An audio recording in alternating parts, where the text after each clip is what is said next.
As far back as I can remember, I always wanted to be a podcaster. For me to live any other way was nuts. To me, those goody-good people who worked shitty jobs for bum paychecks and took the subway to work every day and worried about their bills were dead. I mean, they were suckers. They had no balls. If I wanted something, I just took it. I ran everything. I paid the bills. I paid the host. I even paid the masked maniac. Everybody had their hands out. Everything was for the taking. We always called each other good fellas. You would always hear from somebody. You're gonna like Don Tony. He's all right. He's a good fella. He's one of us. But if you're part of my crew, nobody ever tells you they're gonna get rid of you. It doesn't happen that way. There weren't any arguments or curses like in the movies. See, your haters come with smiles. They come as your friends, the people who've claimed they care the most for your life. And now that's all over. And that's the best part. Today everything is different. There's lots of action. I don't have to wait around for everything like everyone else. Oh, I didn't get the vaccine? Fuck you, vaccine me. Oh, your delivery guy has COVID? Fuck you, feed me. Right after I moved here, I ordered egg noodles and ketchup, and I got spaghetti with meat sauce. I'm no longer an average nobody, while they get to live the rest of their lives like a bunch of schnooks.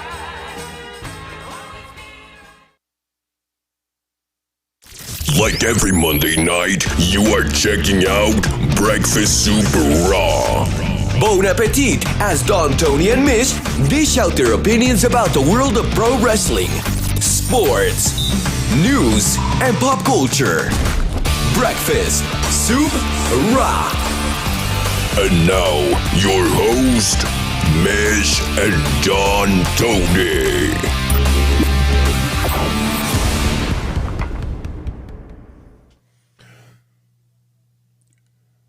No Mish, but Don Tony. No Mish tonight. No Mish tonight.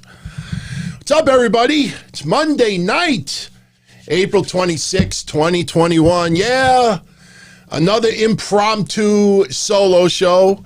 Mish, late scratch, under the weather, so I am here by my lonesome.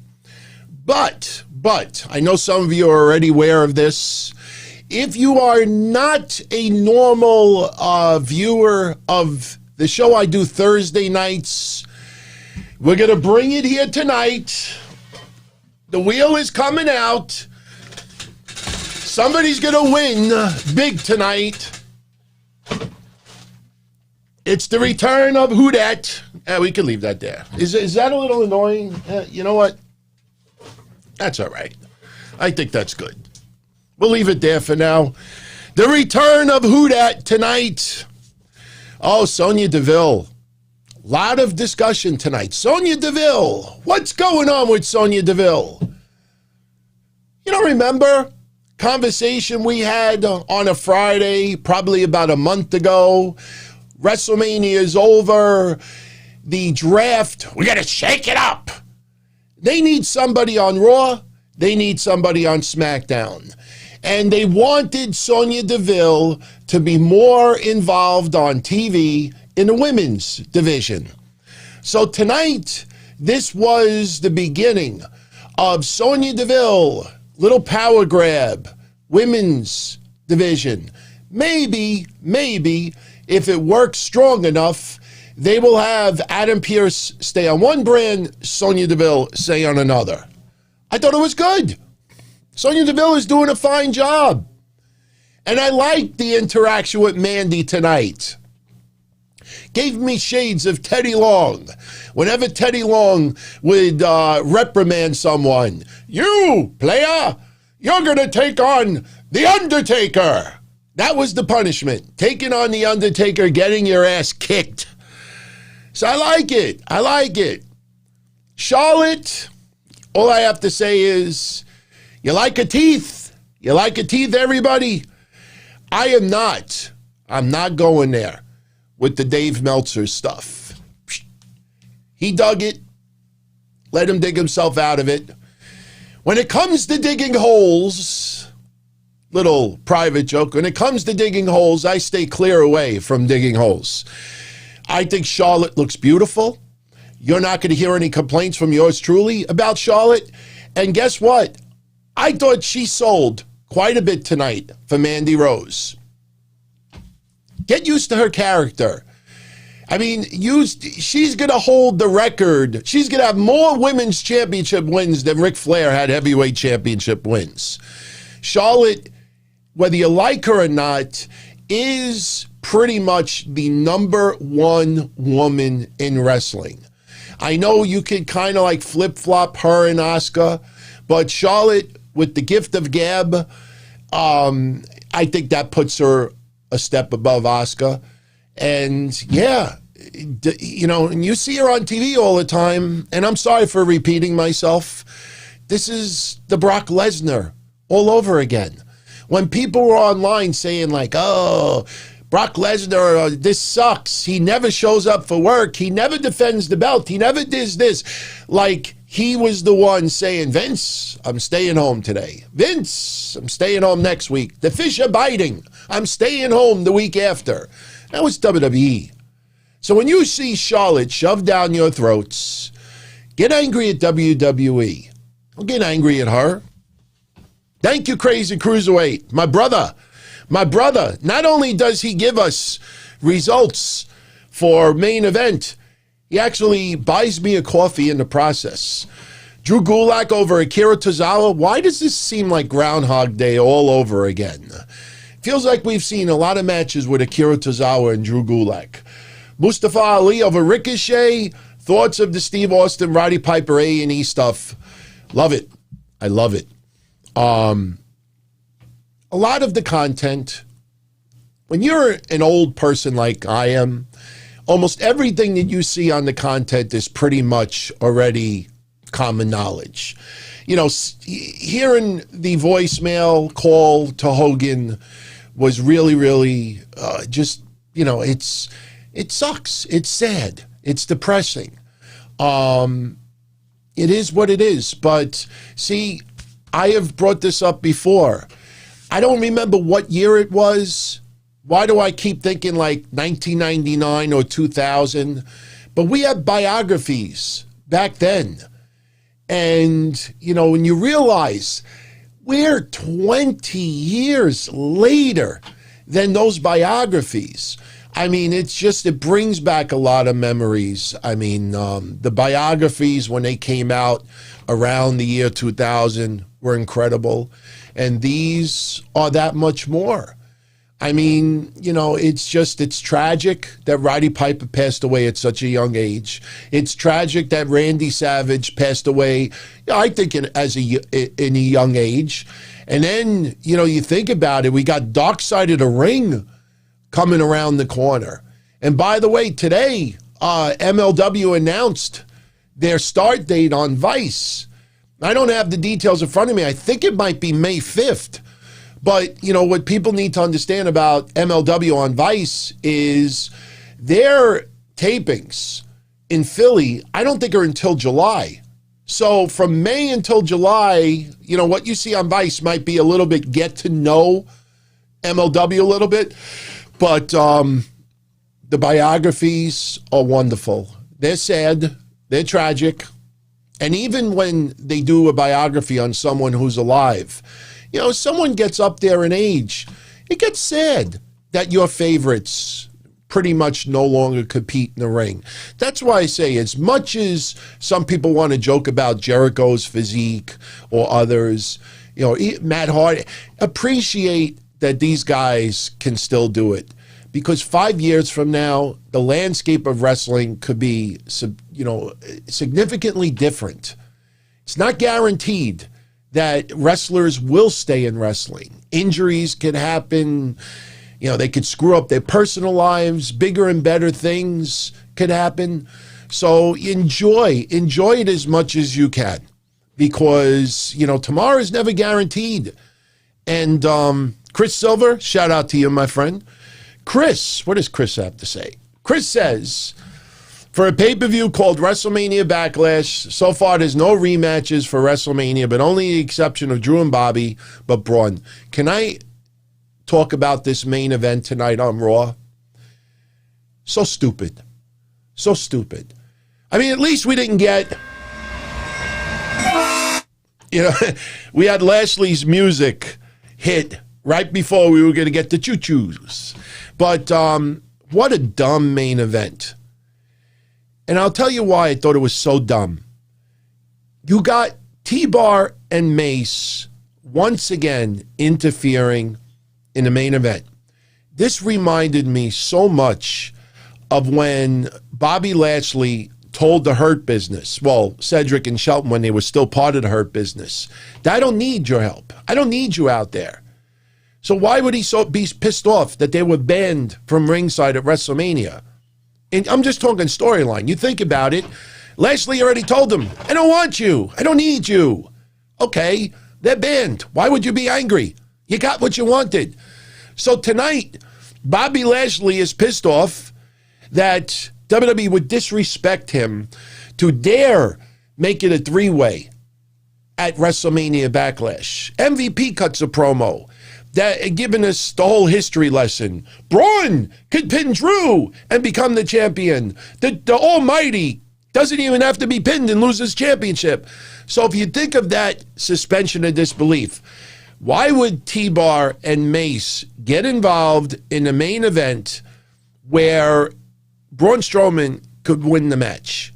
Why would they? It's just so stupid. I understand what you're going to say. Well, their assistants backfired. It's just dumb. It's stupid. Now, if you think of the storyline, shouldn't Bobby Lashley want to beat the shit out of T-Bar and Mace next week? Are we getting that handicap match next week? Are we going to get Lashley angry at the actions of T-Bar? No, probably not. Probably not. And look, Chris, I say this with the utmost respect. I know there's a lot of you. That don't like the name WrestleMania Backlash. Because they always used to call it Backlash. Now they added the WrestleMania moniker to it. I mean, I'm going to add this little bit that I haven't said before. Don't you just want the pay-per-view to be good? I mean, they're obviously using the WrestleMania name, milking it for an extra couple of weeks because of all the attention WrestleMania got. So, and this I have said before. Back in the day, we had the WrestleMania Revenge Tour. Go Google it and see how many years we had the WrestleMania Revenge Tour. So the only difference now is part of the WrestleMania Revenge Tour happens to include a pay-per-view. And there's no house shows. It's not a big deal. It's not a big deal. Give me a good pay-per-view. Call it whatever you want. At least it's not, Great Balls of Fire. I think, honestly, even though Jerry Lee Lewis, that song is, pretty good, that's got to be one of the dumbest pay-per-view names of the year. I remember covering it. And like, Great Balls of Fire. What the hell is that? Great Balls of Fire. So anyway, we'll do the Who Dat contest in a little bit. Somebody's going to win a couple of dollars, a little bit of spending cash tonight. I figured it's the least I can do as a consolation since Mish is not on tonight. And yeah, I mean, I'm disappointed, but look, health is health. And legit, Mish is sick. He's not a lazy person. He doesn't back out of stuff. He's legit sick. So the Mickie James Trashgate debate between he and I will have to wait a little bit. If you want my thoughts so far on the situation with Mickie James and Mark Carano being fired, and obviously they were looking to get rid of him. I got into a whole rant on Friday. Go out of your way to check it out, because I'm very surprised as to how many people agree with me on this one. That honestly, as much as I appreciate Mickie James. As much as I'm a fan of Mickie James, as much as I have talked for the last 3 years on how WWE has totally disrespected her, misused her, she's a Hall of Famer and she's a legend. And I will still be a fan of Mickie James. But what transpired was totally unnecessary, unprofessional. Putting stuff in a trash bag has been done for 15 years, and don't give me, well, it was messed up 15 years ago. You line it inside a box. So WWE's got to get Christmas tissue paper next time, you know? And then the worst part, and I know this is the Cliff Notes of Friday, but the worst part is, after Stephanie publicly apologizes, Mickie James like, I knew it wasn't malicious. What the fuck do you put it publicly in the first place? You know, she apologizes that somebody lost their job over it. Nowhere in her apology did she say, you know, that person shouldn't have been fired because they knew it wasn't malicious. No, nothing like that whatsoever. You know, it's just totally unnecessary. And it's another example that people no longer, for the most part, there's a very tiny smidgen of people that do, but instead of dealing with your frustrations privately, run to social media. Get that couple of thousand, 10,000, 100,000 people on your shoulders. It feels good to have that many people backing you up. It was a situation that should never have been done publicly. And I used Maria Kanellis as an example, and I'm a big fan of Maria Kanellis. This is not a disrespect on Maria Kanellis, but she has been extremely vocal about her release. She's made accusations with pregnancy and other stuff. She had her stuff sent in a box lined with a trash bag. Don't you think if this was so terrible that probably would have been one of the first things out of Maria Kanellis' mouth a year or so ago? This has been going on years and years. Have you heard anybody bitch and complain about it? It was a non-issue. But again, misery loves company. In the news world, there's a saying, if it bleeds, it leads. And everybody on social media were all vaping, having their post-sex cigarette, tweet banging this stuff to death. People love drama. People love controversy. People love, you know, fuck you, Vince. Fuck you, WWE. That's the in thing to do. This is like the, what was the name of the documentary for the Warrior? You know, what was it called? The one that WWE made years ago that I absolutely refused to watch. That's what it is. Back then, the bandwagon was to shit on the Warrior nonstop. And you had 90% of people online all joining the bandwagon to crap on the Warrior. Then all of a sudden, you know, the bandwagon was, oh, you know, he's back and he's got a new, you know, view on life. What was the name of the Warrior documentary? Shout out to whoever in the chat room. I can't remember the name of it right now. I know it wasn't the rise and fall of the Warrior. The self-destruction of the Warrior. Thank you, Phil. You know, that was, I remember doing my hotline at the time. And it was just sad to see people like sheep because that was the cool thing to do. That's what it is now also. That situation was totally unnecessary. And maybe Mish and I will debate it next week. By next week, it might be old, so we may not even bother doing it, to be honest with you. So check out my rant from Friday. I think you'll appreciate it. As far as Impact Wrestling goes, I'm going to save that for Wednesday. All right, but obviously, and I tell you, of my predictions from Rebellion, I think the only two matches I predicted correctly was Deonna Purrazzo and the Belt Collector winning those championships. He is now the AAA Mega Champion, the TNA World Heavyweight Champion, the Impact Wrestling Champion, the AEW World Champion. I don't know if he still carries a belt from New Japan, but Rich Swann, got to give him credit for trying really, really hard. But I don't think there was any chance whatsoever of him, you know, winning the AEW heavyweight title. Just think about that. Just think about the AEW fans, how they would have reacted if Rich Swann defeated Kenny Omega for that championship. Now all we need is for Mr. McCann to do something on national TV. Mr. McCann. It's only a matter of time, everyone. Mr. McCann. Mr. McCann. Anyway, you know, anybody that goes back to the Minority Report days, yours truly, Joey 924, Black Moses, Smoked Out, Kevin Castle, Dave the Generic Freak. Remember those days? You know, it was funny, on Patreon about a week and a half ago, I posted some retro episodes. And I happened to post an episode that featured the first ever promo that Mish did for me, which was about 14 years ago. And tonight, Alexa Bliss cuts a promo about Lily. Lily, Lily, Lily. I said it 3 times. Nothing has happened. Lily, Lily, Lily. And Khan's in the chat room. Khan, super chat me a couple of $1 million, please. But she's talking about Lily tonight. And I know some people are immediately saying this reminds them of Momo. WWE is not doing a remake of Momo. Anybody that remembers the controversy of Momo in 2019, WWE is certainly not trying to do that.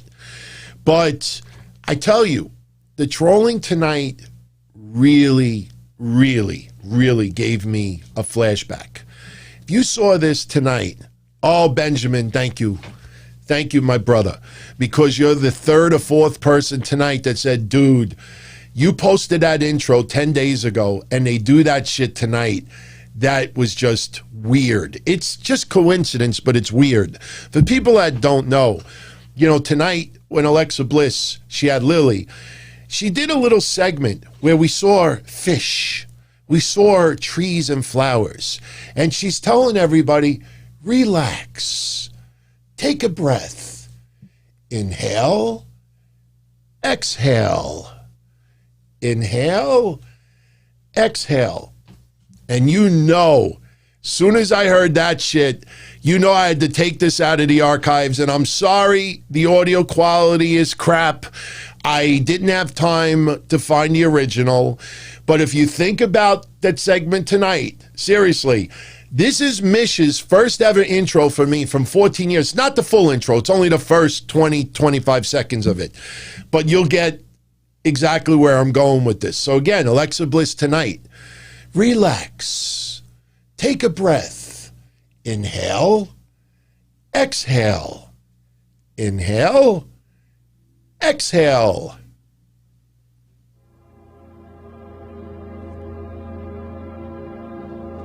Relax.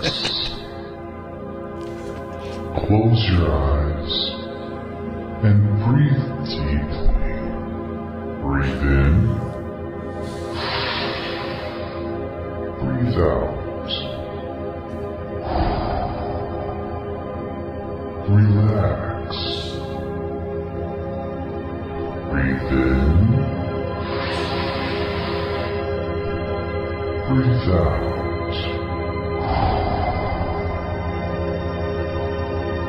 Let all your stress. Fuck this shit. It's time for the Minority Report. Oh my God, it gave me flashbacks. It's like exactly it. We just needed Mish to scream at the top of his lungs. Come on, man. I was like, no, I just posted that literally a week ago. I'm like, that's awesome, man. That's awesome. By the way, where is Bray Wyatt all of a sudden? What happened to all the people with the sources online? Are they too afraid to write about Omos? He obviously didn't appear tonight again. Next Monday, we hope he'll be back on TV with AJ Sub. What about all these people with the exclusive scoops?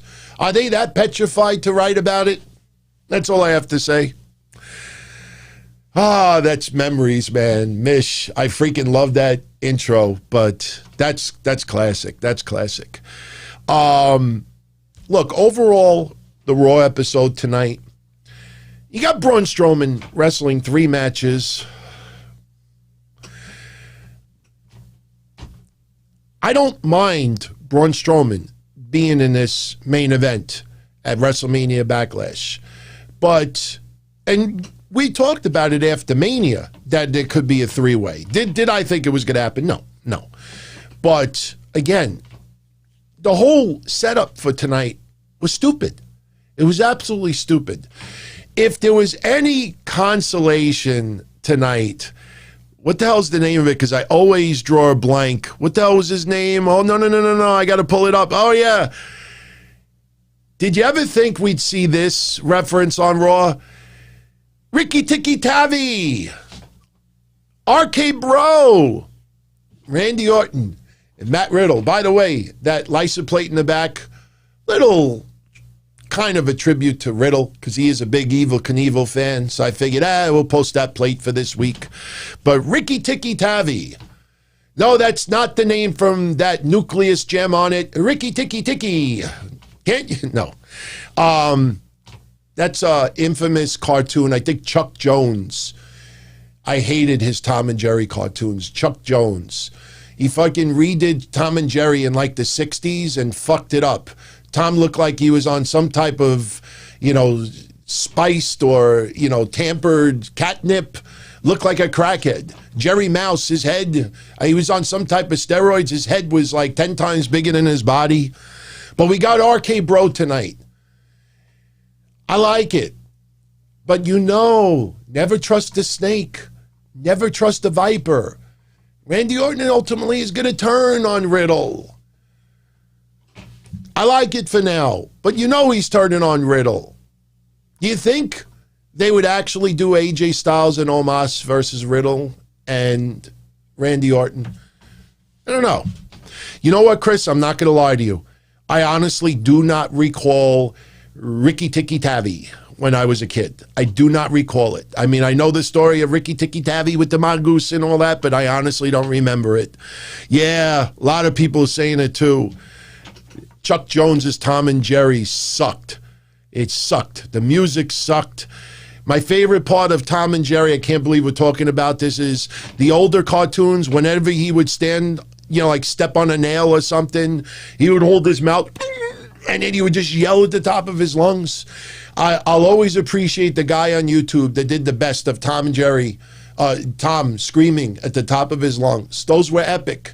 And it all disappeared when Chuck Jones, I almost said Tom Jones. It's all unusual. But Psycho doesn't like RK-Bro. Does not like RK-Bro. I like it. They're obviously total opposites. Matt Riddle, his character has been tweaked a little bit to a very simple, happy-go-lucky guy. He gushed over Rob Van Dam. He gushed over the idea of RK-Bro. Matt Riddle is an innocent, simple person. Easy to be manipulated, fooled, teased. And that's what the storyline is. Picky in the brain. Picky in the brain is good. Tex Avery, a little controversial. So we're going to talk about Raw tonight, obviously. And after that, we'll do the little contest and get out of here. We'll do an easy night tonight. Now, for my Patreon family, here's the deal. If Mish is still sick tomorrow, I had mentioned this on the YouTube members only Q&A yesterday. I've been offered to go to a Met game tomorrow. Mets are playing the Boston Red Sox at Citi Field. I wasn't sure if I was going to go because I got to work, and I would literally have to rush from work straight to go to Citi Field. But if Mish is still sick, it'd be very stupid for me to do a solo show on Patreon tomorrow. So we may postpone the Patreon show until Saturday. And if Mish is still under the weather, then I'm going to go to the Met game tomorrow, so there'll be no Patreon show after NXT. Just give you a little alert. I'll post an update on Patreon early tomorrow morning so everybody is prepared. One other tidbit I wanted to mention very quickly. I know some websites are trying to make this into a big deal. It's not. But it's definitely something that should be mentioned. The National Hockey League, all right, the NHL, they've been negotiating a TV deal. And TV deal pretty much has been done. I don't know if it's official yet, but the old deal that the NHL had, just to show you what kind of money is being involved right now. That's why when you think to yourself, like, how come Impact Wrestling can't get even a tiny TV deal? Yeah, just think about that for a minute. Impact Wrestling, with the legacy and the lineage that company has, and they got some pretty damn good talent in that company, that they can't, I mean, look what they got on TV. Do you hear, like, how do you negotiate that deal when you hear about WWE's deal and AEW's deal and you hear about other sports?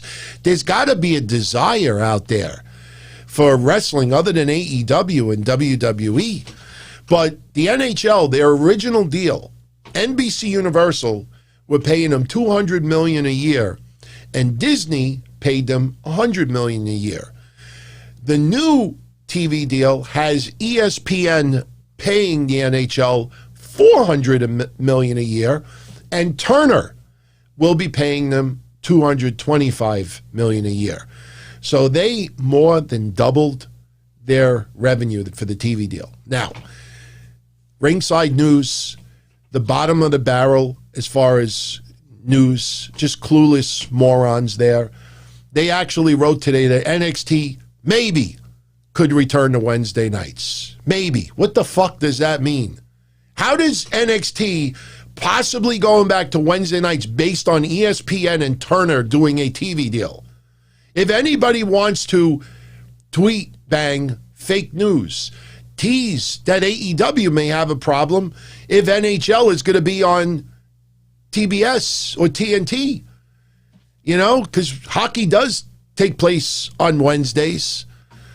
Turner Networks. So I just want to mention the deal because you may see some wrestling preempted because of hockey. But the idea that NXT would possibly go back to Wednesdays, where do you get that from? I mean, even the most brain-dead people on life support, I don't even think would come up with something like that. It just makes zero sense. Makes no sense whatsoever. Also, the Supreme Court refused to take the case. Remember that concussion lawsuit against WWE? The court ruled in favor of WWE, and this lawyer, Constantine Kairos, I think his name is, he tried to appeal it to the Supreme Court. He's appealing it to the Supreme Court, not because he thinks he could still defeat WWE in a concussion lawsuit, but because he, I believe, is now held accountable for all legal fees. This guy's fucked. That's what happens when you get 60 wrestlers and families. Hey, you want to join this class action lawsuit? We could make millions. And you get 10, 20, 30, 40, 50 people responding. You think, oh my God, look at all of these people with messed up heads and brains. How could we lose? Guy just killed his entire legal career because every wrestler who is deceased, the families want to blame their passing or injuries on the evil WWE. Other wrestlers who have had a hard time thought they could get an easy payday from WWE because this guy was selling them magic beans. And guess what? The court ruled against this lawyer. So now the Supreme Court refuses to take up the case. The only thing that came out of this today that surprised me was that of the 50 original plaintiffs, once this court case was lost before the guy appealed to the Supreme Court, only 5 of the 50 kept on the lawsuit. So when you heard of a couple of names now rumored to be put into the WWE Hall of Fame once this concussion lawsuit was over with, I mean, WWE understands that some people who are in wrestling, you know, they're on hard times. This lawyer convinced them that they had a case.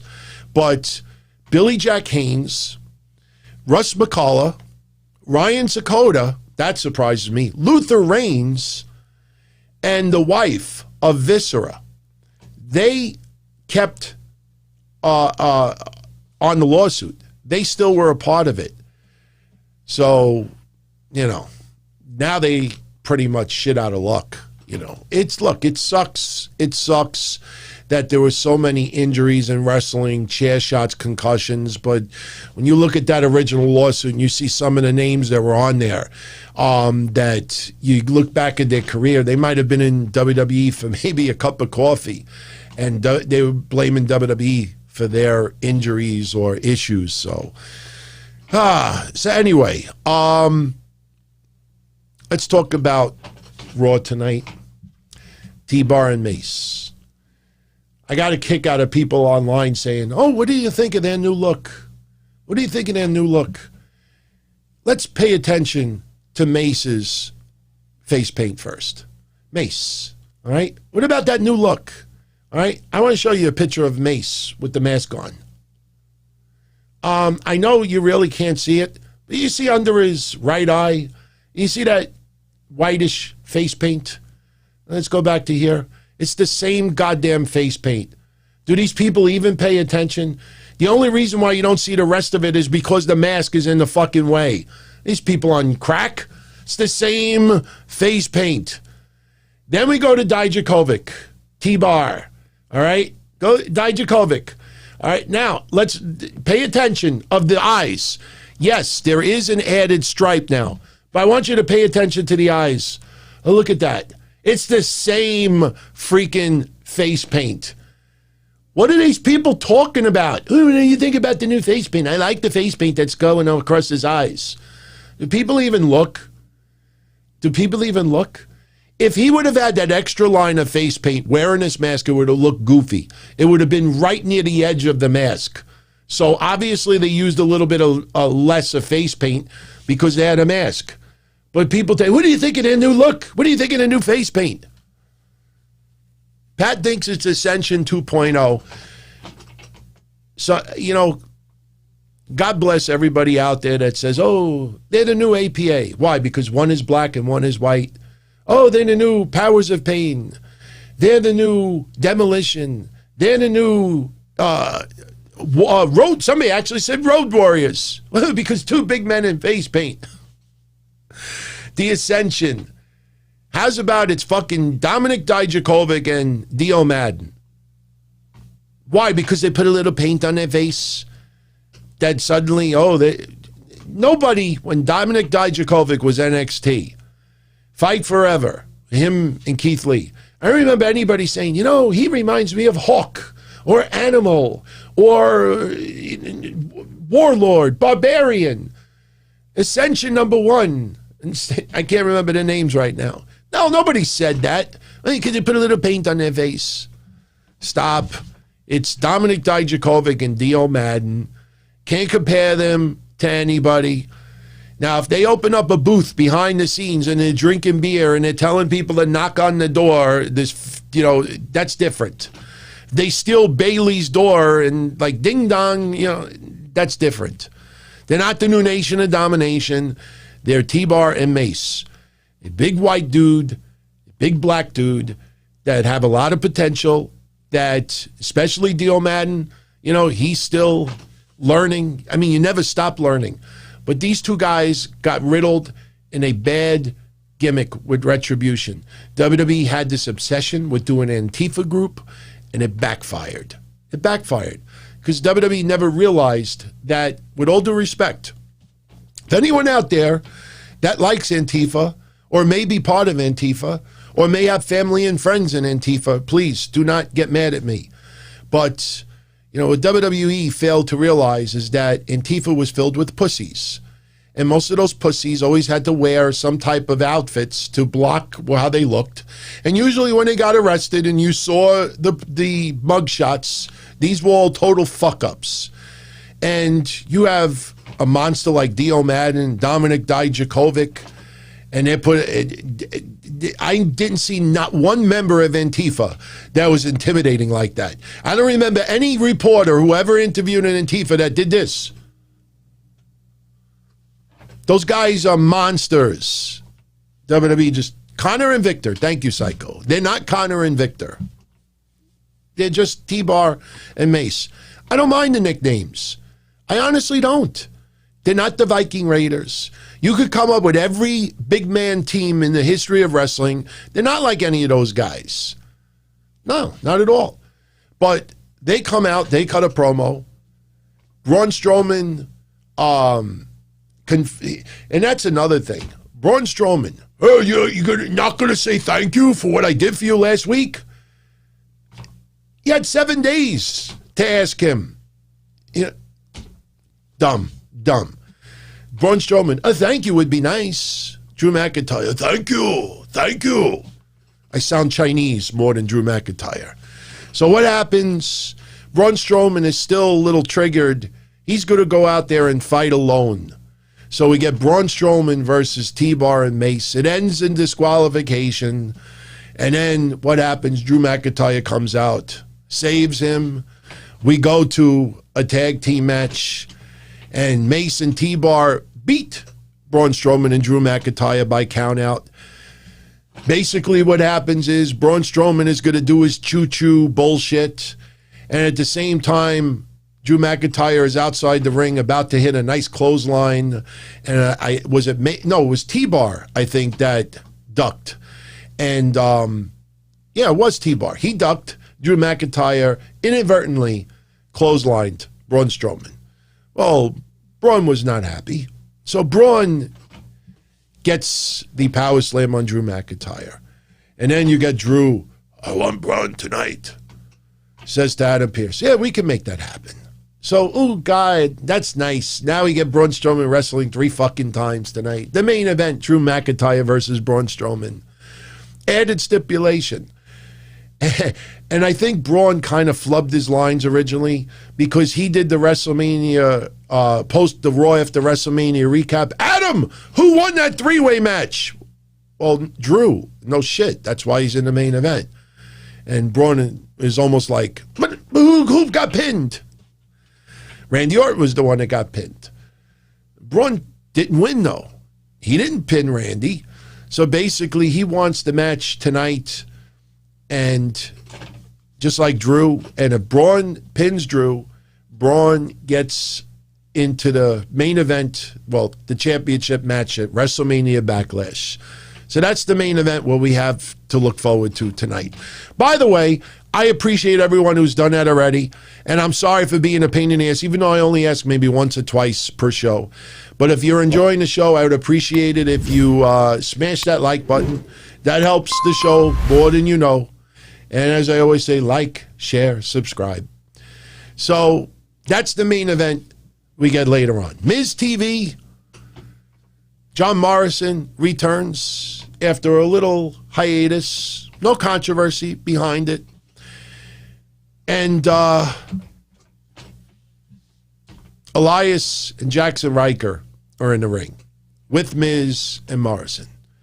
They're still recapping Bad Bunny. Let's milk the Bad Bunny stuff as much as we can get. And they want to do a little bit of, it reminded me of MTV Unplugged. And I'm sure that that's probably what it was supposed to be. They were going to do that spoof of Bad Bunny, more like an MTV Unplugged version. Yes. Shout out to everybody live. Thank you, as always, for tuning in. Thank you for the support. Again, my apologies, Mish, not on tonight. Last minute scratch, but we'll have a fun recap. And like I said, later on, if you're catching us a little late, we'll do a contest tonight. Who dat? Give away a couple of bucks. Someone will win tonight live. So if you're tuning in on Facebook or Periscope or the others, head on over to YouTube because that's the only way you can participate. Because believe me, I have ready to go. See, chat room. It will be on the screen. So everybody will be able to witness in real time who actually wins the Who Dat contest. I'll give you one little heads up on the contest. There's 4 answers. You had to get all 4 answers right, but trust me when I tell you, it's easy. So if you don't have to type the first and last name of every wrestler. I can get it if you type the last name. We'll know who it is. You're going to have to type 4 names. Be prepared. But it's easy, easy, easy. And I will tell you that all 4 wrestlers have been on TV over the last 2 weeks. So you really can't flub this. Sam, I got your DM. I'm hooking you up tomorrow. In fact, I took care of a few of you today. And tomorrow I take care of the rest. So Miz TV, they're going to do their unplugged. They get interrupted by Damian Priest and the New Day. They have a little bit, I guess, of an announcement. They bring out like a guitar case. Unfortunately, there's no guitar inside. And then we get this. Tomatoes. Lots of tomatoes. All chucked at Miz, Morrison, Jaxson, Ryker, and Elias. Looking like goofs. And they get doused with tomatoes. Look, I know it's stupid. Only because of how these guys were selling it. You know, look, over the years, we had Kurt Angle with the milk truck.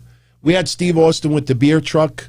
The difference is at that time, the milk was so slippery and the beer was so slippery that you couldn't stand up. And you were getting hit with so much pressure from those trucks that you couldn't even go after Angle or Austin if you tried. This with a tomato, you try throwing tomatoes at me, I'm still booking my ass toward your way. If I have to block myself, and it was pretty lame. Let's be honest, it was pretty lame. And then it leads to a 6-man tag. And on top of it, not only do they get doused with tomatoes, but they lose as well. New Day and Damian Priest get the win. I mean, I don't wish releases on anybody. You should know that by now. But how do you repair, especially, I think Elias's career in WWE could still be saved because they have so underutilized his in-ring work that if he started putting out matches consistently and they showed what this man could do, I think, you know, Elias could still have a good run. It's not like he's out there every week wrestling, putting in 110% and losing, or sucking. They don't even get to that point. It's mostly singing, it's comedic shit, it's this and that. So Elias, I think, his career could still be salvaged. But Jaxson, Ryker, seriously. I mean, obviously he's got, you know, the social media against him because of the stuff written in the past and the support of Trump. So that's kind of, you know, a little bit of handicap. Then on top of it, you use like this. Where does Jaxson Ryker suddenly step in shit and start having a great WWE career? Tell me, where? It's people not only don't give a shit about him because of the political views, but you put him on TV and week in and week out, he's treated like this. I mean, when I was never a Gunner fan, but, you know, I thought Impact Wrestling did a better job with him than WWE.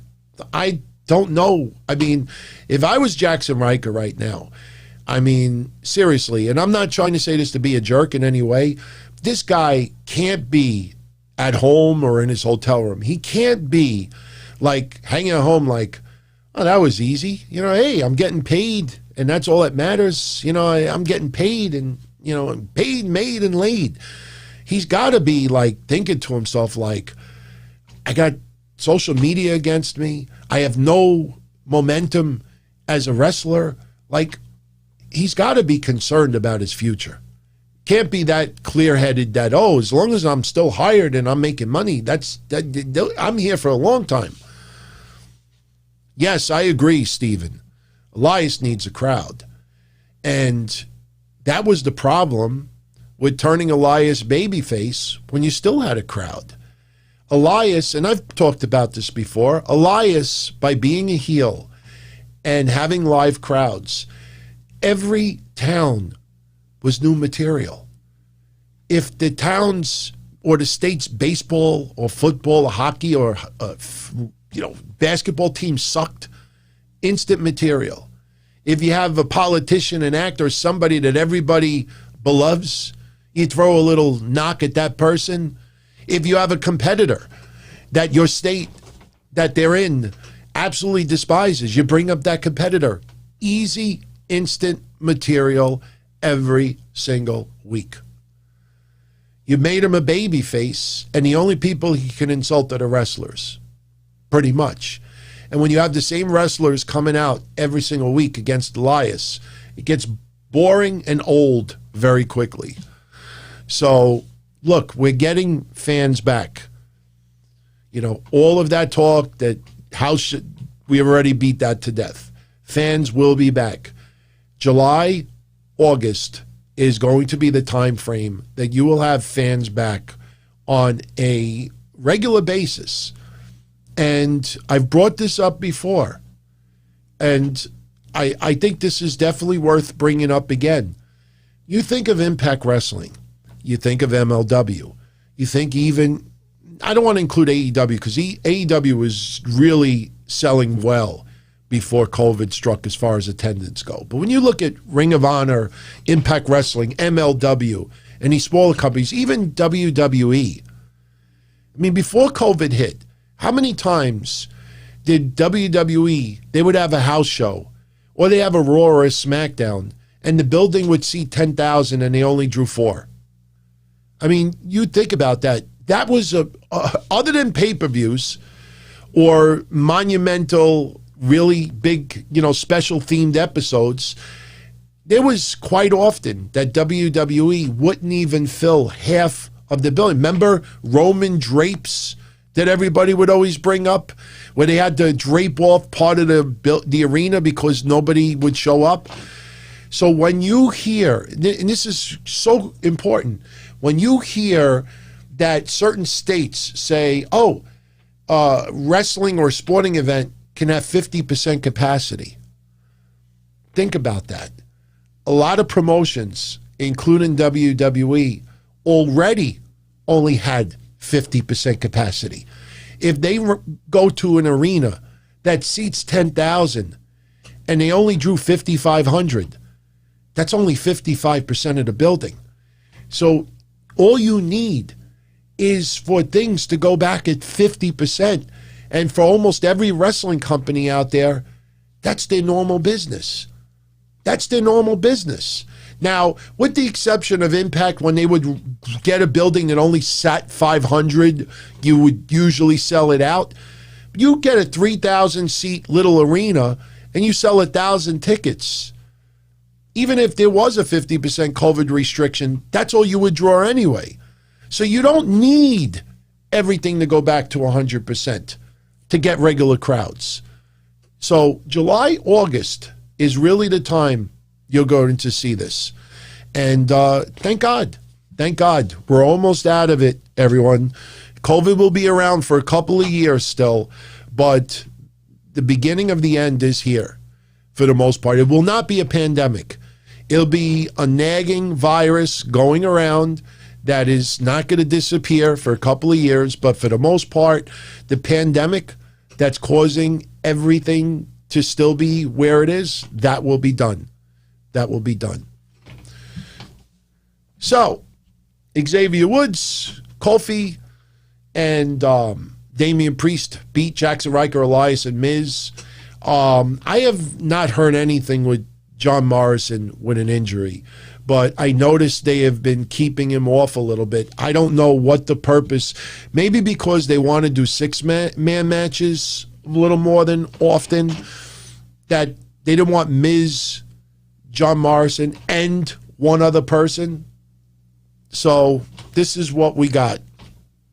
And yeah, there's rumors of WWE going back to Saudi Arabia sooner than later. I'm telling you, July, August, you're going to really see things kick into gear. You're going to see everybody trying to get as much revenue as they possibly can. Yeah, seasonal flu. It's fuel. Seasonal flu. The match tonight, the six-man match, was almost 20 minutes long. And it was a fun match.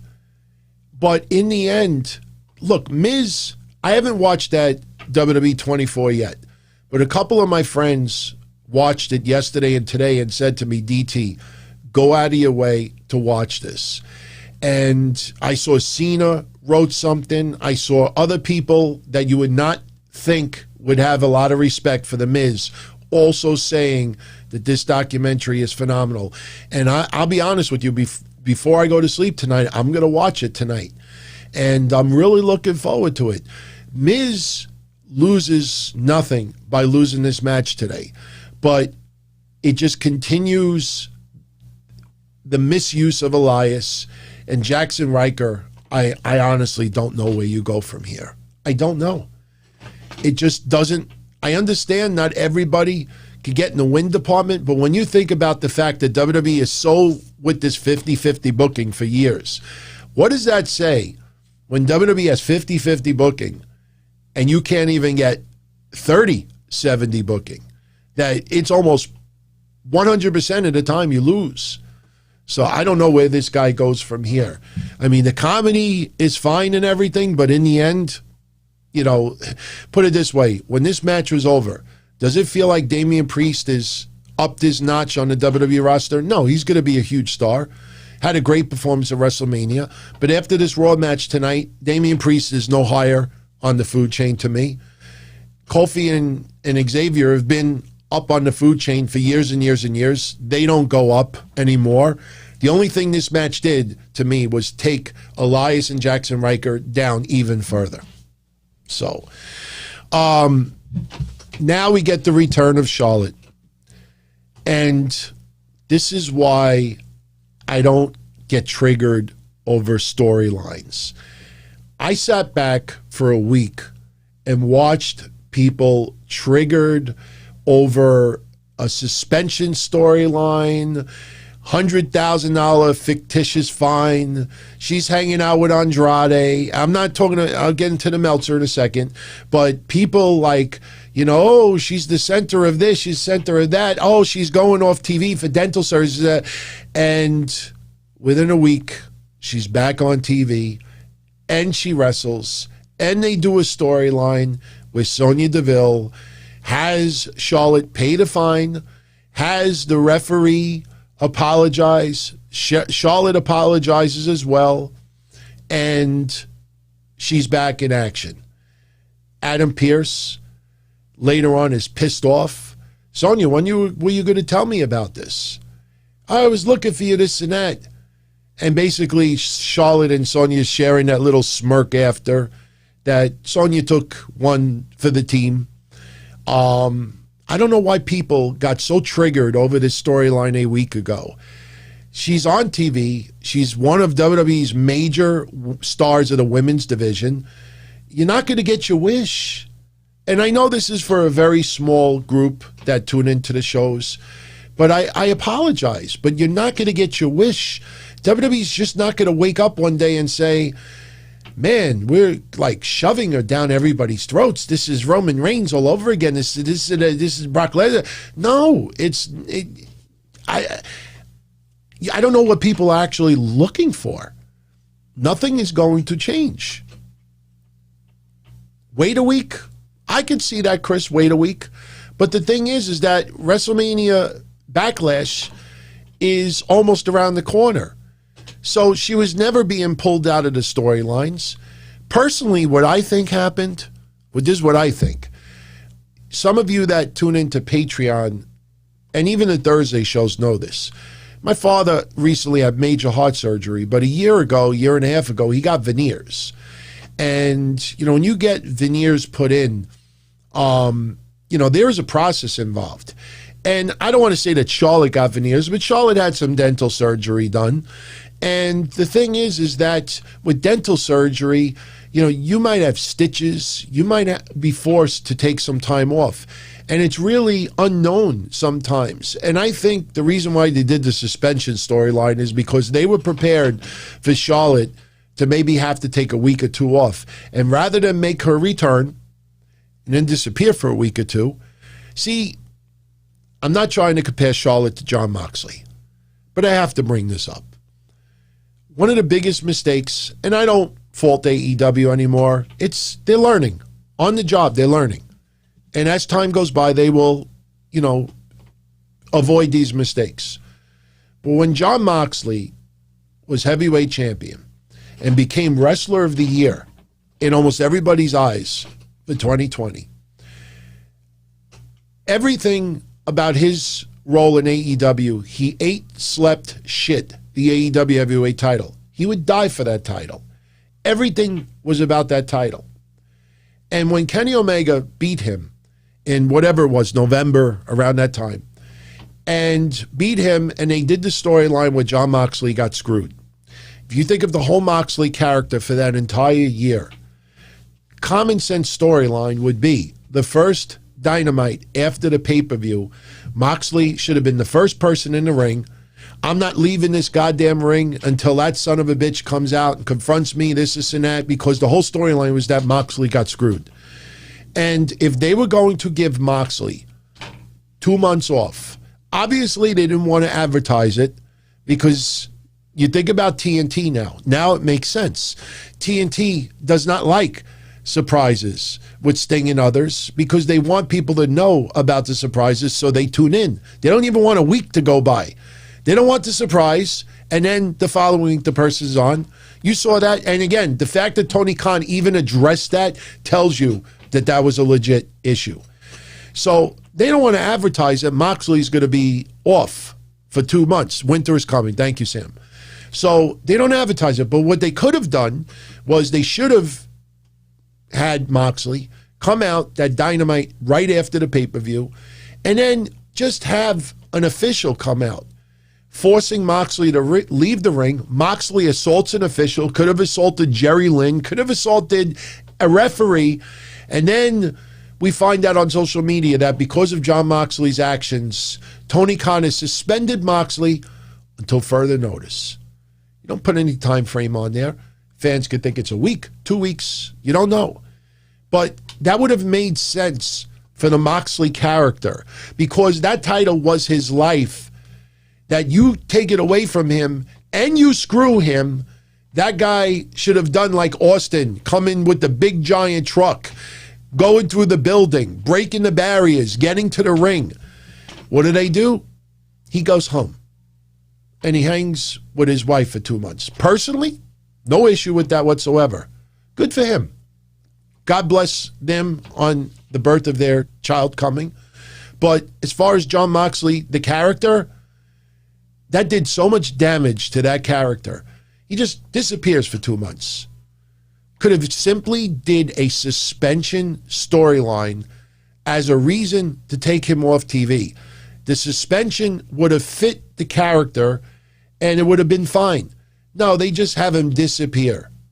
Suddenly the title doesn't matter enough to not show up for 2 months.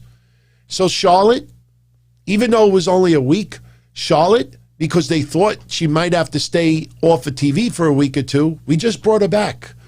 We don't want her to disappear again because it doesn't make sense on TV. They just got her involved with Asuka and Rhea Ripley. She attacks both of them. Then she needs emergency dental surgery. She might be out for a week or two. So how do we explain her sudden absence after beating up Rhea Ripley and Asuka? Oh, we'll have her attack a referee and get suspended. Common sense. That's like Wrestling 101. I mean, we would all talk about that. So Charlotte is back. Sonya Deville hooks her up. But the bigger picture is now the storyline that is going to build with Sonya Deville and Adam Pearce.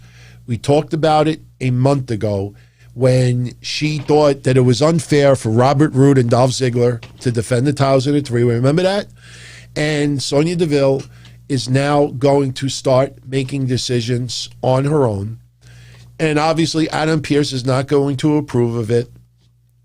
I don't know which McMahon will get involved, but Sonya Deville and Adam Pearce, they have two ways to go with this.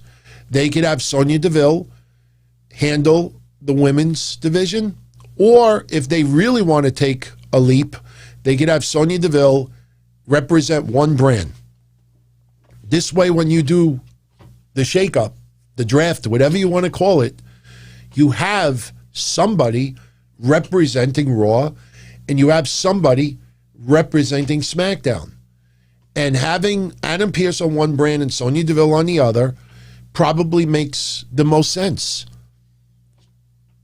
We'll see what happens. But I personally think, for people out there that are just confused as far as why Sonya Deville did this, that is the storyline. That was the seed planted a month ago, and now you're going to see WWE expanding Sonya Deville's role. I think everybody should be pretty happy with that because Sonya Deville has done a fine job. If you notice, she's on all the pay-per-view previews. She's on Talking Smack. They have been putting her out there and get fans used to her having an authority role. So, Sean, that could be possible. Sonya Deville bringing back Brock Lesnar. Why not? Right now, it depends on which direction they're going to go with Sonya Deville.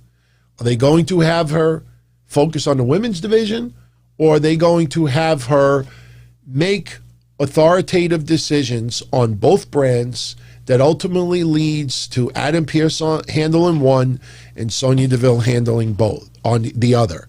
Not both, the other. Just pay attention if anything happens on SmackDown this Friday. Hell, a lot of people think that Sonya Deville is going towards the heel direction. She penalized Mandy Rose. She helped Charlotte. She expressed disgruntledness about Rude and Ziggler. So they could go in that direction. But if you want to really try to go one step ahead, we know about the situation with Daniel Bryan and his contract. A lot of people are wondering if SmackDown this Friday will be his last appearance on that show. What if we get a swerve that Sonya Deville reinstates him, or Sonya Deville brings him out? I'm not saying she's going to do that. It wouldn't make sense right now. But there's so many ways they could go with this. So, who's a better heel? Wait, Roman Reigns, or did he say Sonya Deville? It's not even close. Roman Reigns is tremendous as a heel right now. Roman Reigns is the #1 guy in that company. Sonya Deville is playing a figurehead, and right now they're trying to establish their character. So no, Roman Reigns, not even close. So we find out that Eddie Orengo, I can't say that fast. He's the referee from last week. He accepts Charlotte's apology, and he kind of apologizes as well because he says Charlotte would have won the match if that shit didn't happen last week. So we find out Charlotte's going to have a match later on, but we don't know who it's going to be against. As I said earlier, Randy Orton and Matt Riddle, RK-Bro, they team up. Again, Shelton Benjamin and Cedric Alexander. They suddenly, I don't get it. I don't get it. I just wonder, you can't help but to say to yourself, who did they piss off? Who did they, because I'm telling you, man, Shelton Benjamin has got a 20-plus year career, or around a 20-year career. And he fit into the Hurt Business beautifully. And there were times in the past with storylines and segments, maybe the world's greatest tag team is an exception, but it took a lot of years to get Shelton Benjamin back in the championship picture. And him and Cedric Alexander as tag team champions, for the most part, everybody was fine with it.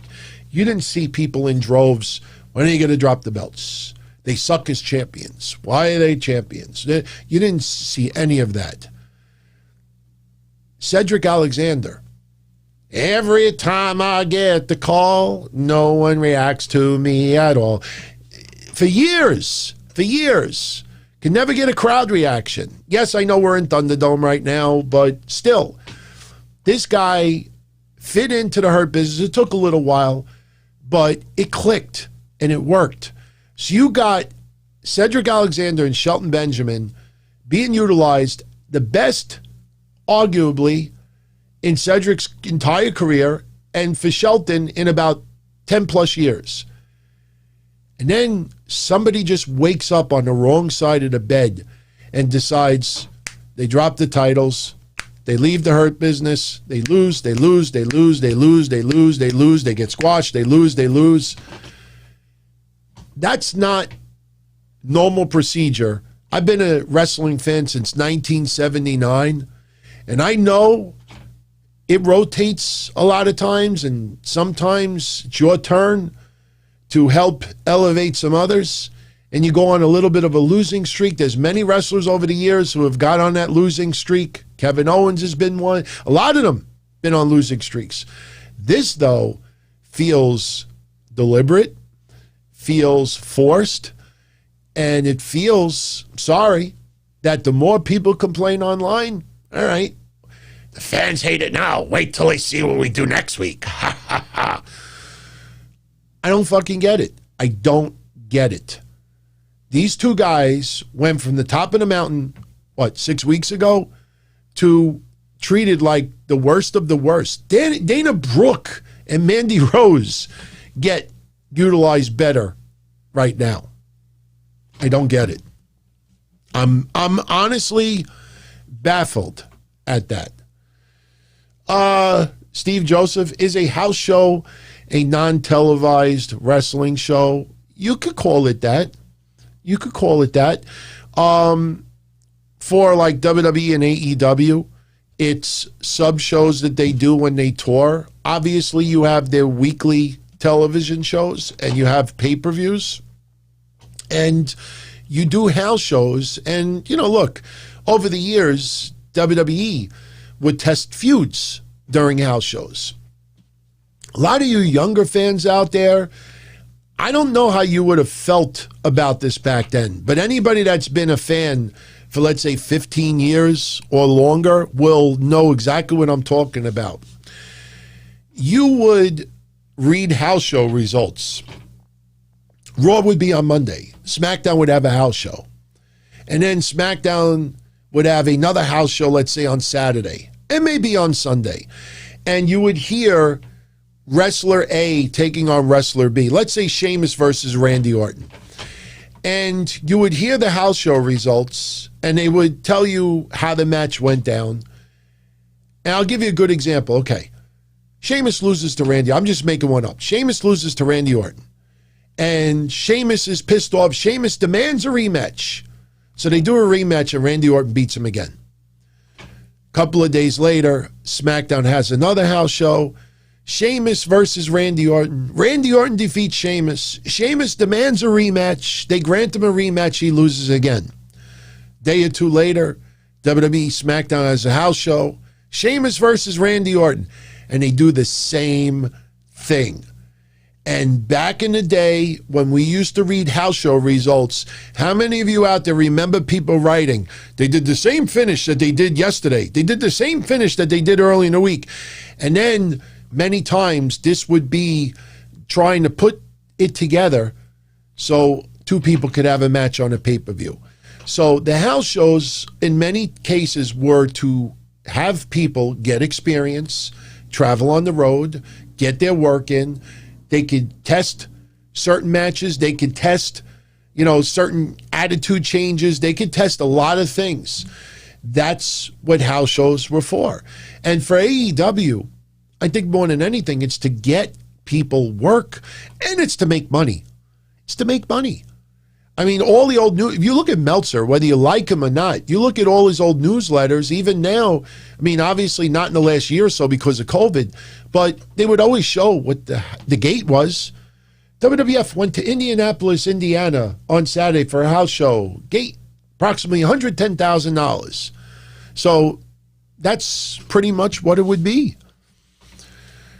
So Sheamus has a segment. He comes out, recaps last week. He wants to give someone else an opportunity to come out there and have a fight, but the title's not on the line.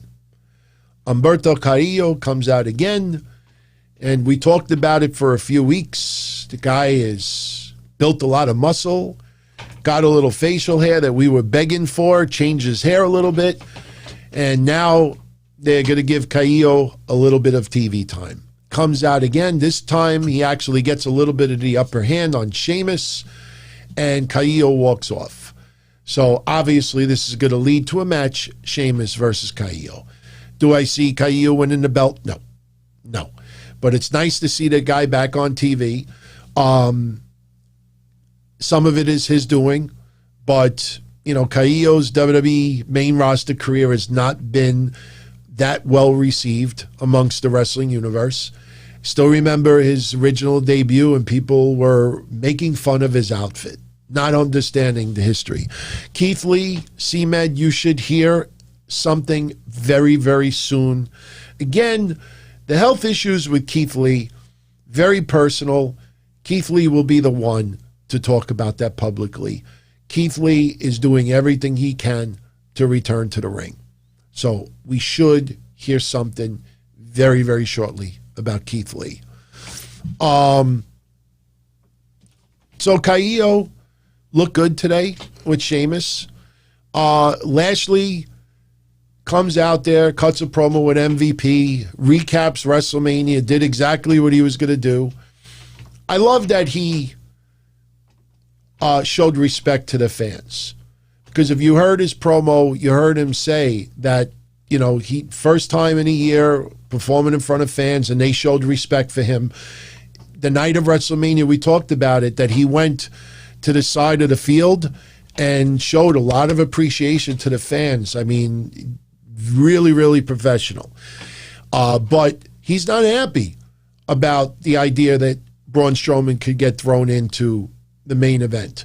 Even more of a reason why the finish for Raw tonight was just stupid. It was just really ridiculously dumb. So we know that that's the match later on, and Lashley's not happy, and MVP reminds us that Lashley could lose the title without getting pinned. Now, the way I see it, this is to get Braun Strowman likely to eat the pin, so Lashley could retain the title without having to pin Drew McINTYre for a second time. Nero Faye now says, who's a better heel, Roman Reigns or Charlotte? Okay, this is a better one. Right now, I would say Roman Reigns is a better heel. Roman Reigns came into WWE on the main roster as a heel. Remember the Shield? And wasn't really CM Punk that brought, like the original beginning? Roman Reigns right now has taken the situation with COVID, and yes, WWE piping in the jeers, and, they could push a certain narrative, which is obvious. It worked because WrestleMania, the fans reflected the same way. Roman Reigns has done a fabulous job dramatically changing his character and going with this and developing it. Charlotte is pretty much Charlotte. The only difference is she is acting more like she feels she's royalty. If you notice, hold the rope for me, like she wants to be treated like royalty.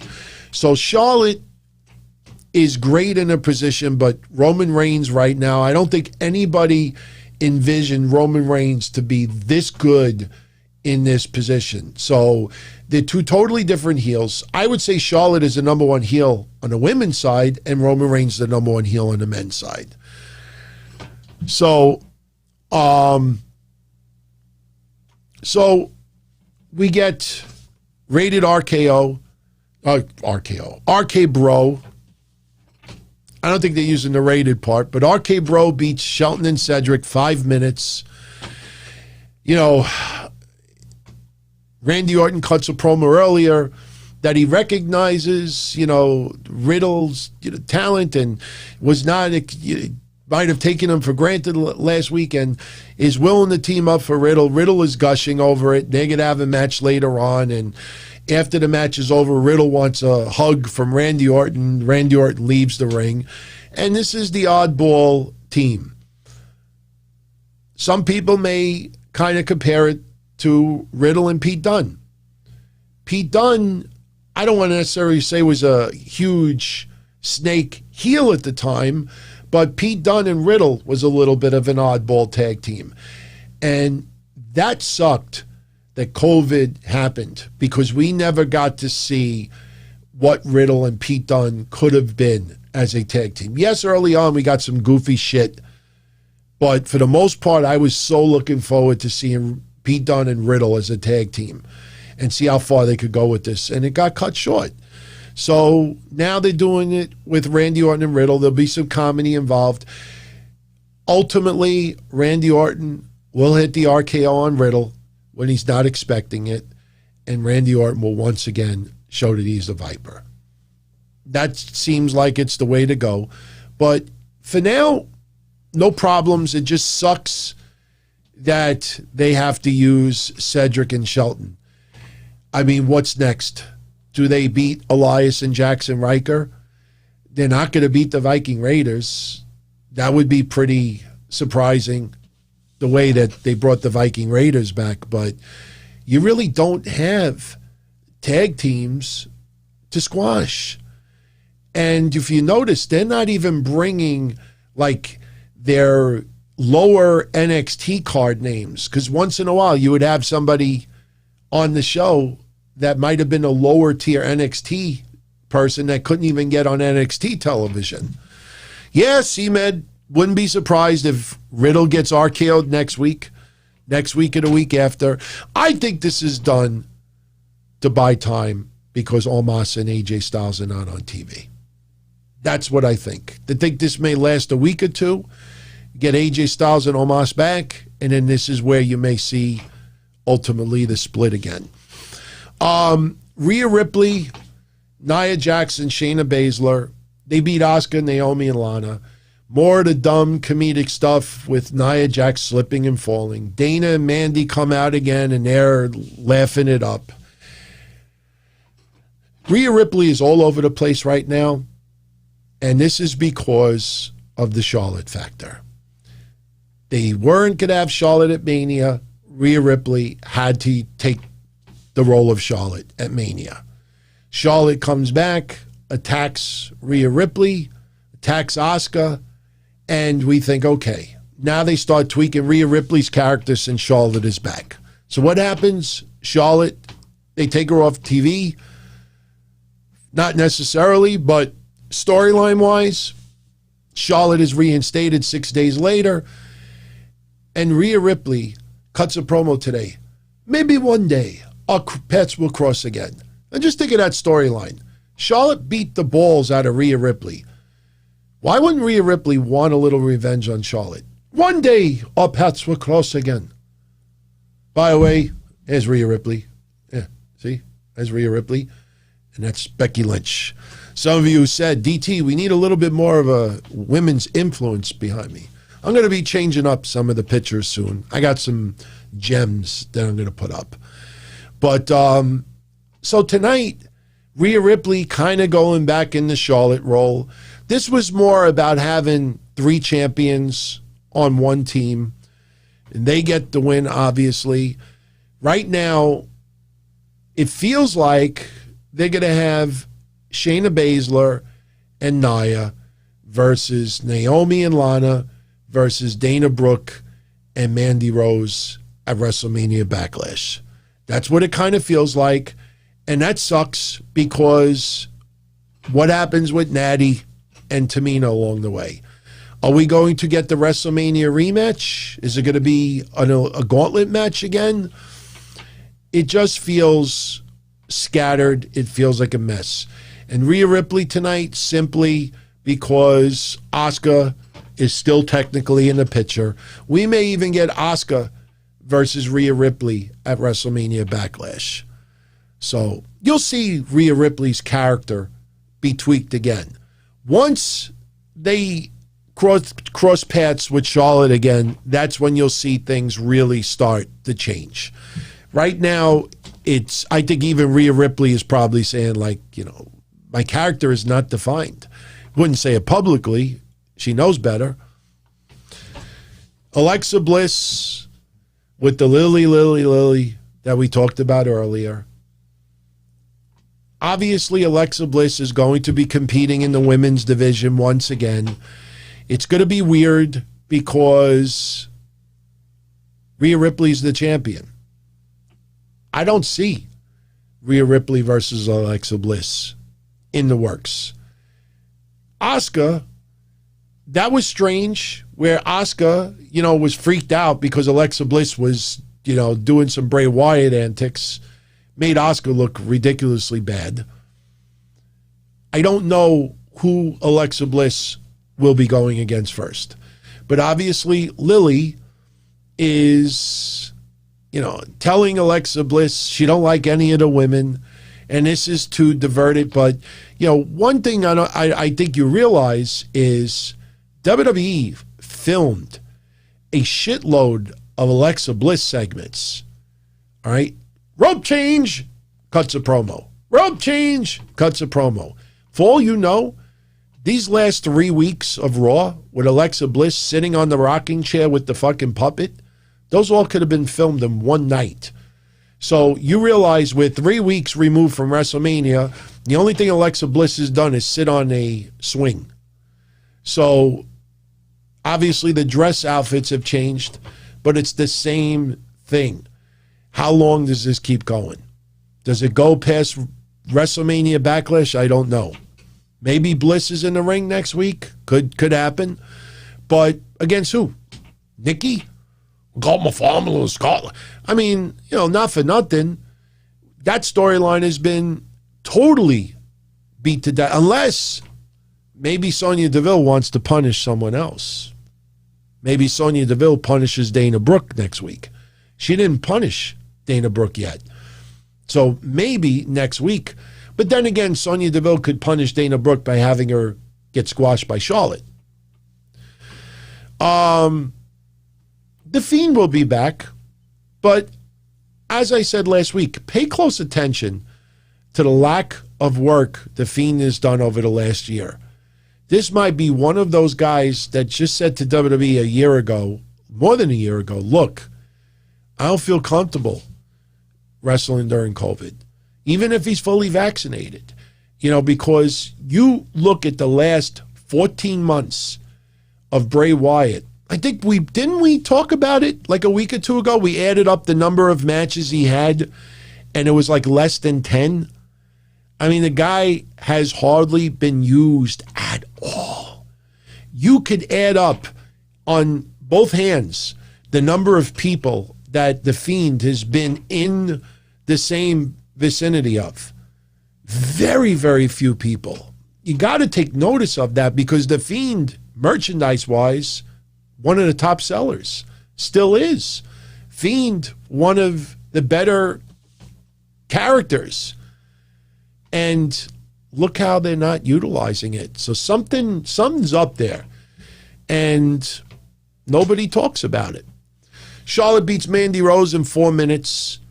We had the same referee from last week, referee Charlotte's match. A little bit of, Charlotte not thrilled with the referee early on, but Charlotte gets the win. Referee goes to hold Charlotte's hand. She pulls it away. But she wants him to hold the ring ropes open so she could leave. And we get Drew McINTYre versus Braun Strowman. As I said at the beginning of the show, these two guys had a great match. But again, what a lousy storyline. Bobby Lashley not happy about Braun possibly being in this main event at WrestleMania Backlash. So when you see it play out on TV and you see T-Bar and Mace get involved, and obviously things go awry, Braun Strowman with the power slam gets the win on Drew McINTYre, and then even worse, Drew McINTYre and Braun Strowman. Now think about this. Earlier tonight, took a week for Braun Strowman to say, I want to thank you. You could have at least thanked me for next week. Oh, thank you. Again, I sound Chinese.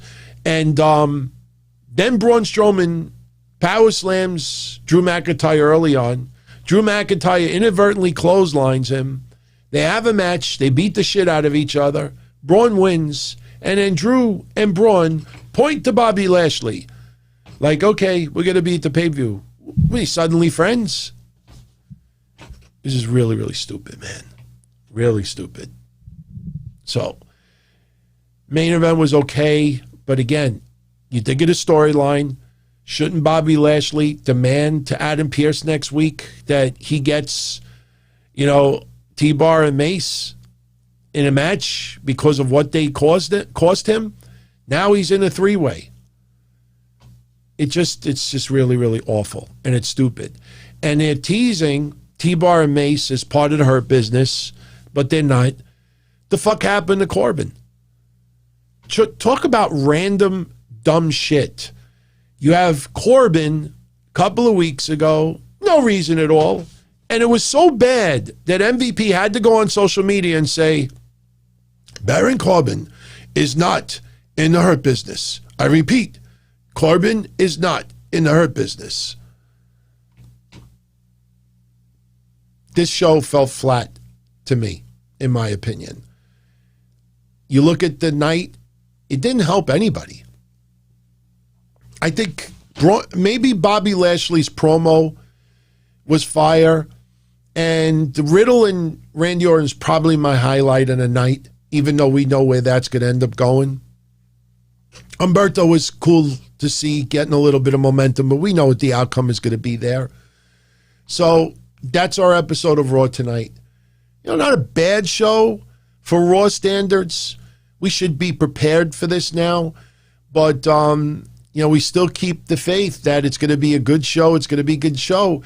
Some of the wrestling wasn't bad, but again, that six-man tag, 20-minute match, and in the end, didn't help anybody. Didn't help anybody. So, what did King say? What is he saying? Too bad, Tony Storm? Oh, never mind. Never mind. Some personal talk in the chat room. Nothing malicious, but stuff I probably don't want to talk about over here. By the way, did you all tune into my Friday show and see my comparison, what Aleister Black reminded me of? I don't know if you tuned into my show on Friday. I'm shocked that nobody picked up on this right away. And, we had Aleister Black show up on SmackDown, and we see where the character is going to go.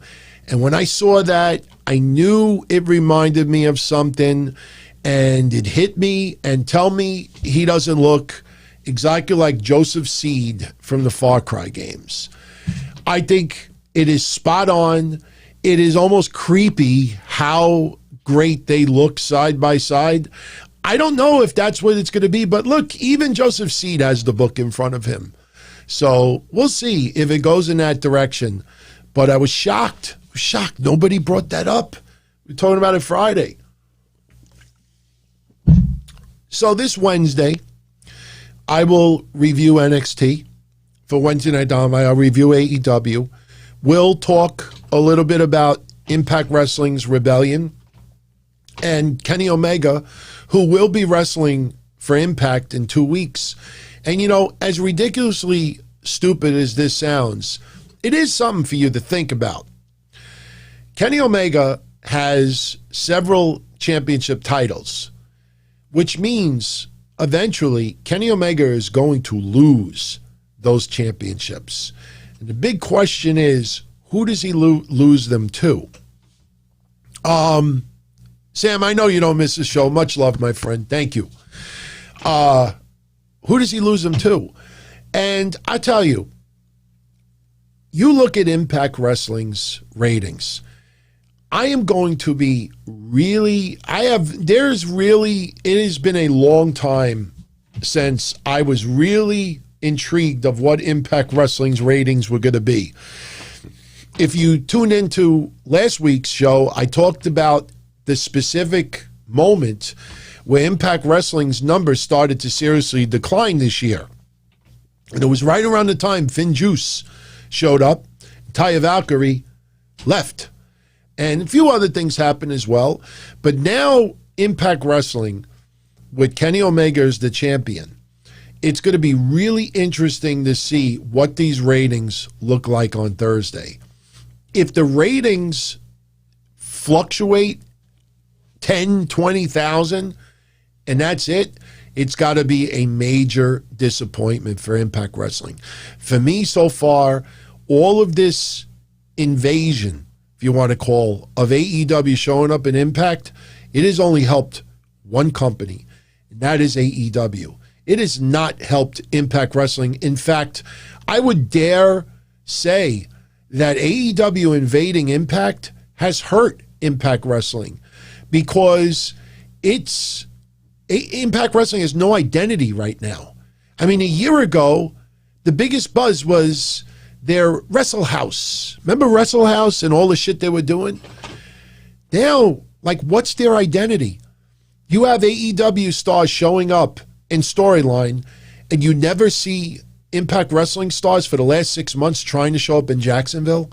You don't do, remember ECW 1997 to hype up ECW's first ever pay-per-view?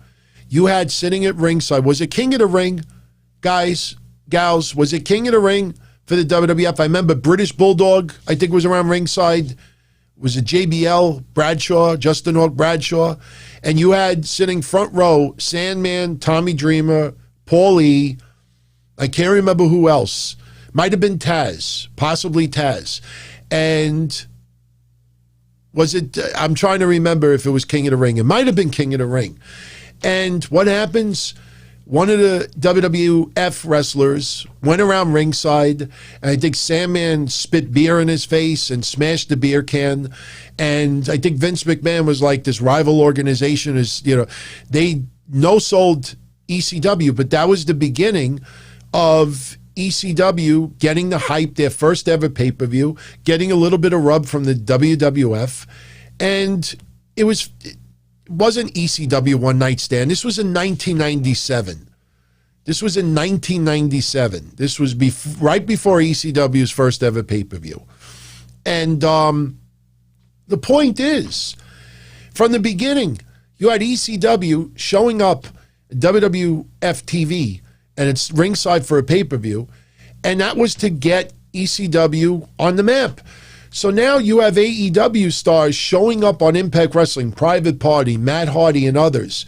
And you mean to tell me you don't once, even when Kenny Omega teamed up with the Good Brothers, or you had a no DQ match or something in AEW, you never once have an incident where there's a couple of guys with masks around ringside and they're revealed to be Impact Wrestling stars, and they're trying to get a Kenny Omega or a Rich Swann or something. You know, when you do a storyline for 5 or 6 months and Rich Swann never once tries to show up in Jacksonville, you know, I'm sorry. I'm just being straight up with you.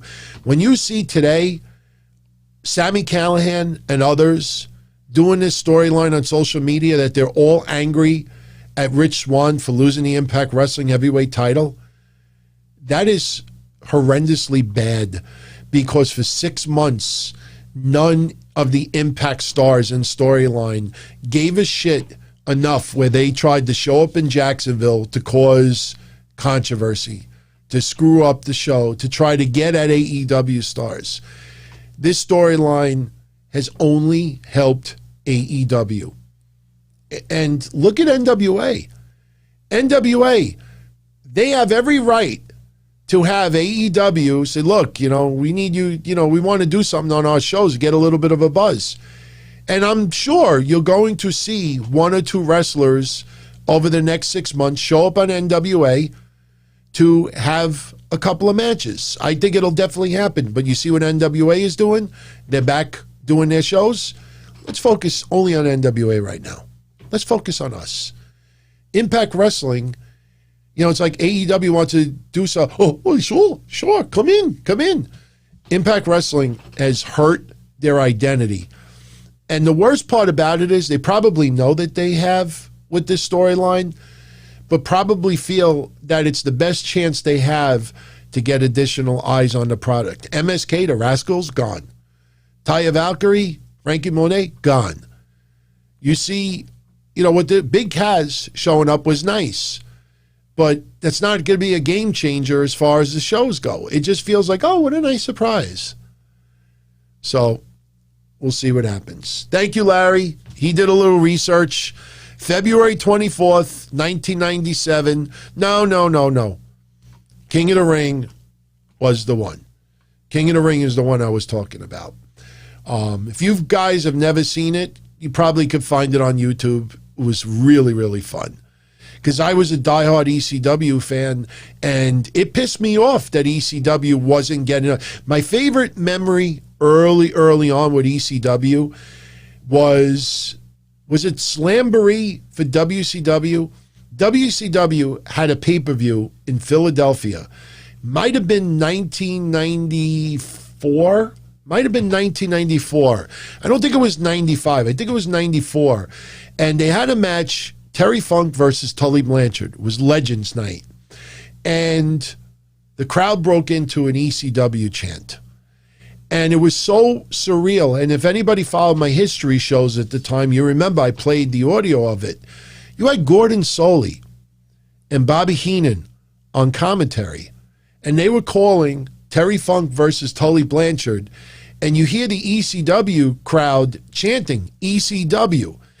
And, you know, if you closed your eyes and you want to do fantasy stuff, it almost sounded like Gordon Soley and Bobby Heenan doing commentary for an ECW match. If you've never seen it, go check it out. You will not regret it. It was so cool because at that time, you know, me and others were huge ECW fans, and it was just a local, regional promotion that was getting a little bit of buzz, but it was underground. It was like a cult following. I mean, these days, a lot of people say AEW fans, it's a cult following.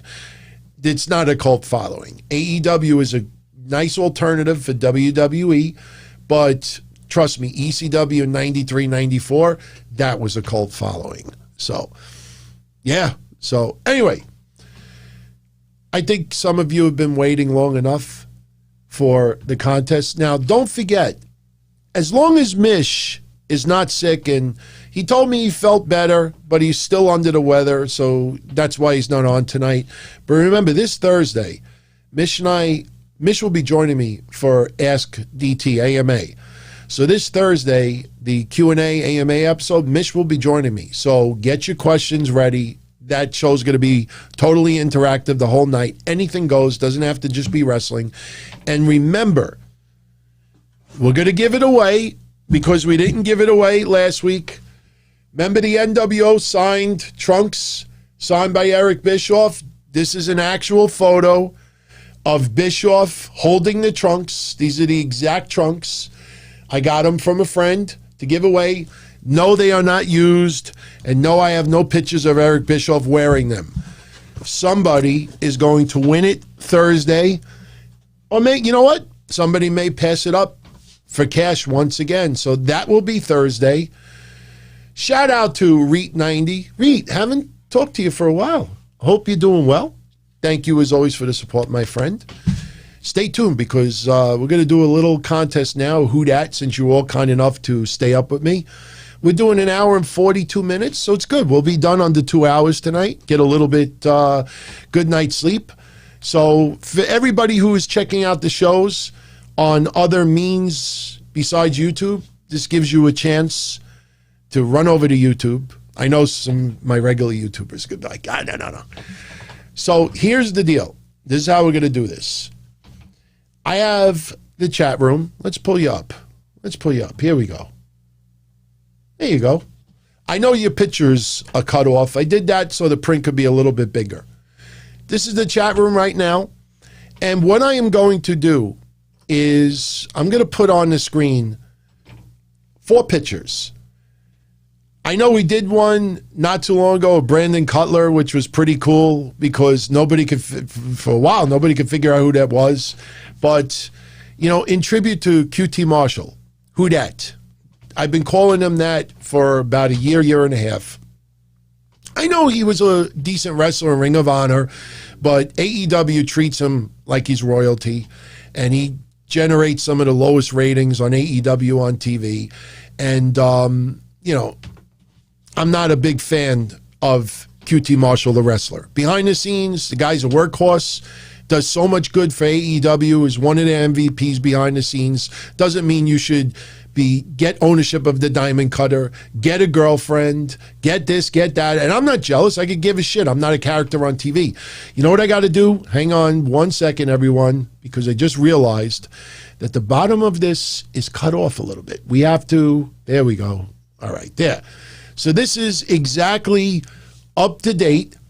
You know what? Let me just fix one little thing. Sorry for those. Well, if you're audio only, then you don't get the opportunity. Oh, I see the super chat kind of cuts off. So I will, the super chats that came in, just let me do this contest, and then I'll answer yours, and then we'll call it a night. So let me put this chat room back on the screen. So this is going to be very easy. I'm going to put a picture, 4 pictures on the screen right now. And all you're going to do is tell me who that. You don't have to type their first and last names. We'll get an idea of who, the names are. We'll be able to see it. The first person that gets all 4 names correct will win. This is your choice. We got this wheel. If anybody doesn't tune in Thursdays that is seeing this for the first time, there's a prize wheel. You got $100 on here. You got $50. You got like some bonus spins. Whoever gets the question right, you have a choice. You could have 2 spins on this wheel. Whatever the amount adds up to, that's your prize. I also have back here bingo balls. They're numbered between 1 and 100. If you don't want the spins, you can have 2 balls instead, a pair of balls. Whatever those 2 numbers add up to, you win that. So with the balls, you could win as much as $199 because there's a ball that's labeled 100 and there's one that's labeled 99. Or you could have 1 spin and 1 ball.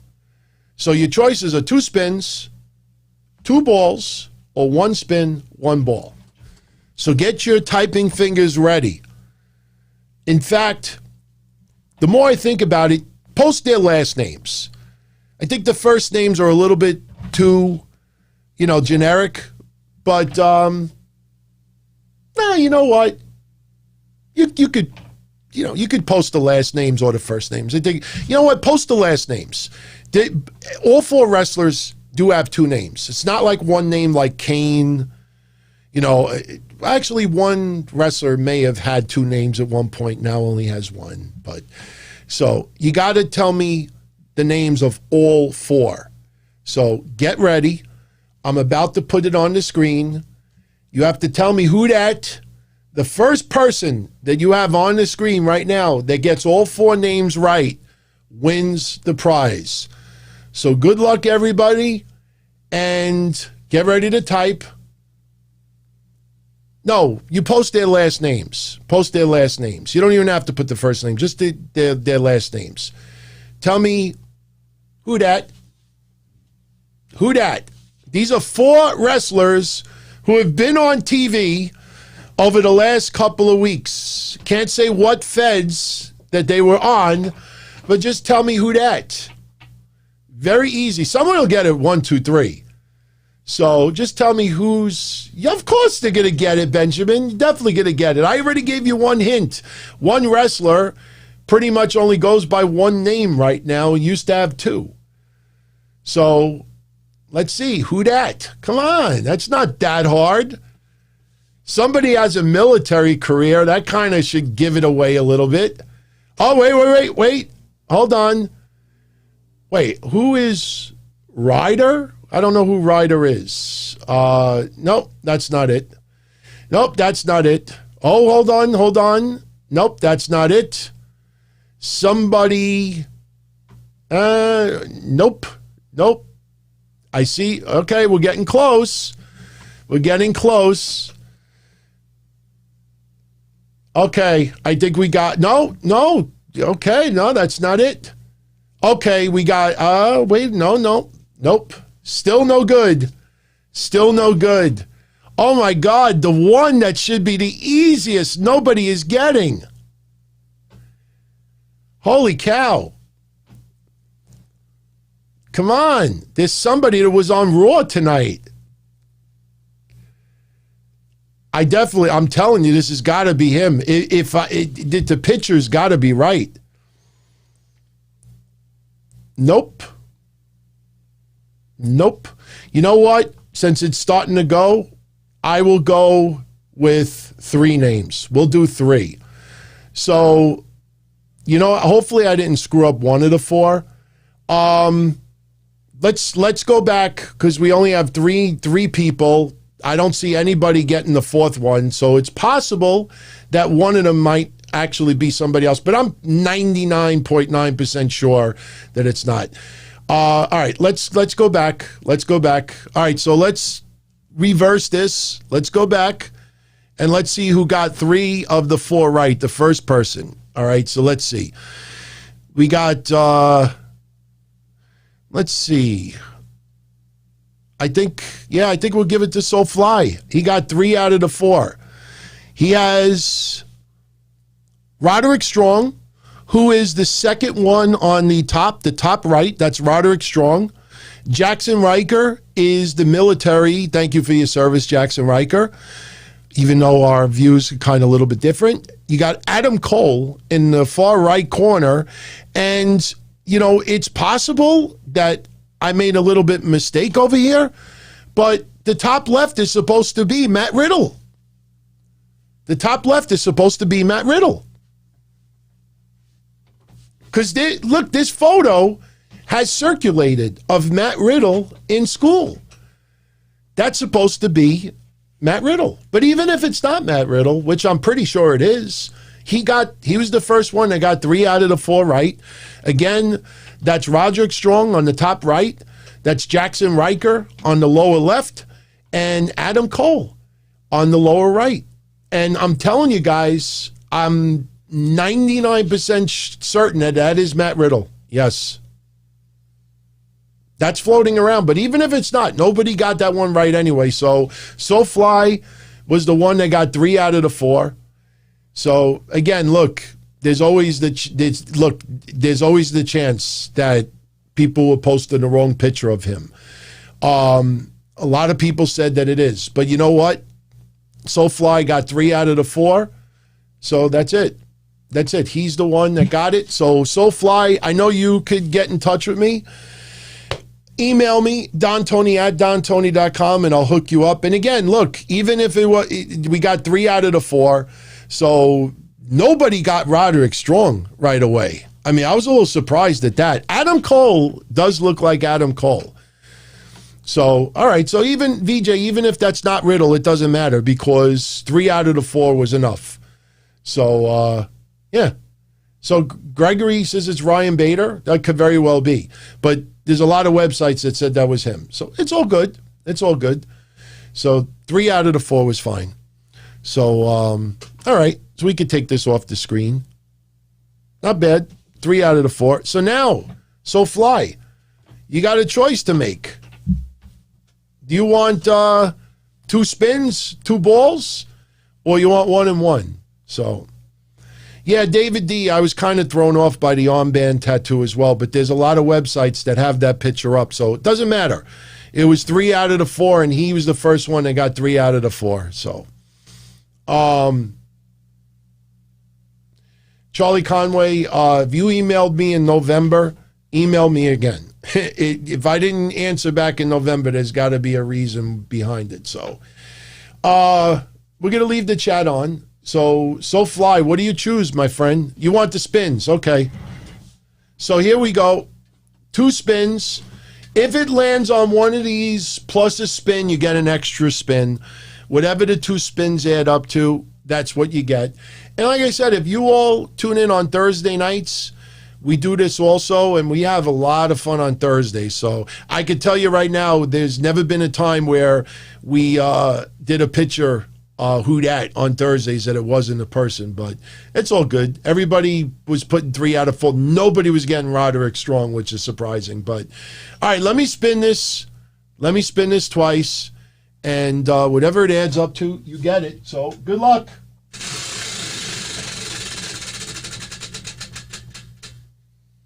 $25.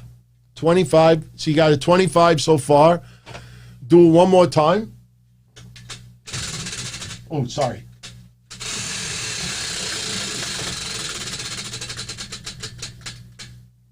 $30. So you got 55. 55. So there you go. $55. Not that hard. So email me and I will hook you up tomorrow. I took care of a few of you today. And tomorrow I'll take care of the rest. And again, Thursday, Mish and I will be up here. And sorry about the Riddle picture. It's not my fault. Like I said, I went online. In fact, you know what? You know what you could all do? Go on Google Images. Type in images.google.com. Type in Matt Riddle school pic. And you will see at least half a dozen websites immediately post that picture and someone else. 6 different websites had that. So, but it's like I said, people got 3 out of 4, and SoFly was the first one. So it's all good. So, yeah, so I think that's it. I think we could start wrapping this up right around the 2-hour mark. And, yeah, join me Thursday if you want to do more Q&A. I don't know if we're going to do a Who Dat on Thursday. I think we might just do a Who Am I.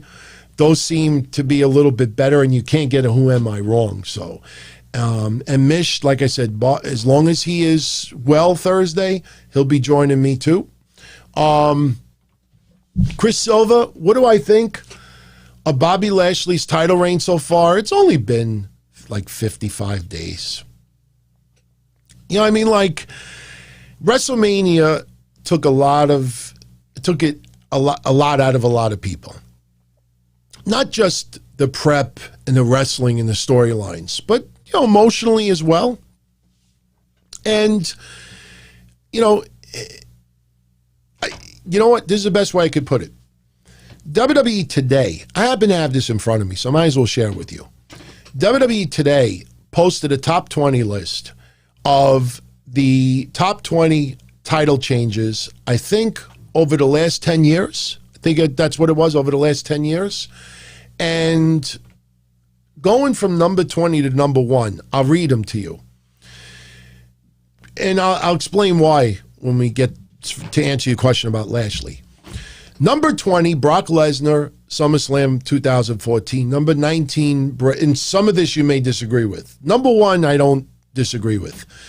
Number 20, Brock Lesnar, SummerSlam 2014. Number 19, Bray Wyatt, Elimination Chamber 2017. Number 18, Rey Mysterio, Raw, July 2011, which to me is ridiculous because how long was he champion? Number 17, Drew McIntyre, WrestleMania 36. Number 16, Daniel Bryan, SmackDown, November 2018. Number 15, Randy Orton from Hell in a Cell 2020. Number 14, AJ Styles from SmackDown 2017. Number 13, Bobby Lashley, Raw, March 2021. So over the last 10 years, they have Bobby Lashley ranked number 13. Now, if you want to just talk about title change, I honestly think it's one of the better title changes in the last decade. But the thing is, his reign has not lasted all that long as of yet. We haven't even gotten past one pay-per-view. The storylines are very shaky. I tell you, for 3 Raws after WrestleMania, this has got to be one of the most disappointing bunch of Raws following a WrestleMania in its history. I mean, the lack of surprises, the lack of storyline change. I understand WrestleMania Backlash, you kind of want to have it build from WrestleMania still, but you would have thought by now we would have seen some dramatic shifts in some of these storylines, and we haven't. So Bobby Lashley, it is way too soon to judge his title reign, but I will say it's one of my more memorable title changes in the last 10 years. Let me read you the rest of the list since I've given you from number 20 to number 13.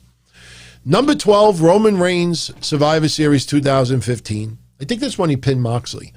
Number 11, CM Punk, Money in the Bank 2011. I would have had that in my top 5, just saying. Number 10, Drew McIntyre, Raw, November 2020. To me, that's a joke. To put that before CM Punk. Number 9, Sheamus, Survivor Series 2015. Number 8, Brock Lesnar, SmackDown 2019. Wasn't that when he beat Kofi in a couple of seconds? Number 8, Triple H, Royal Rumble 2016. Number 8, Brock Lesnar. Yeah, Brock Lesnar.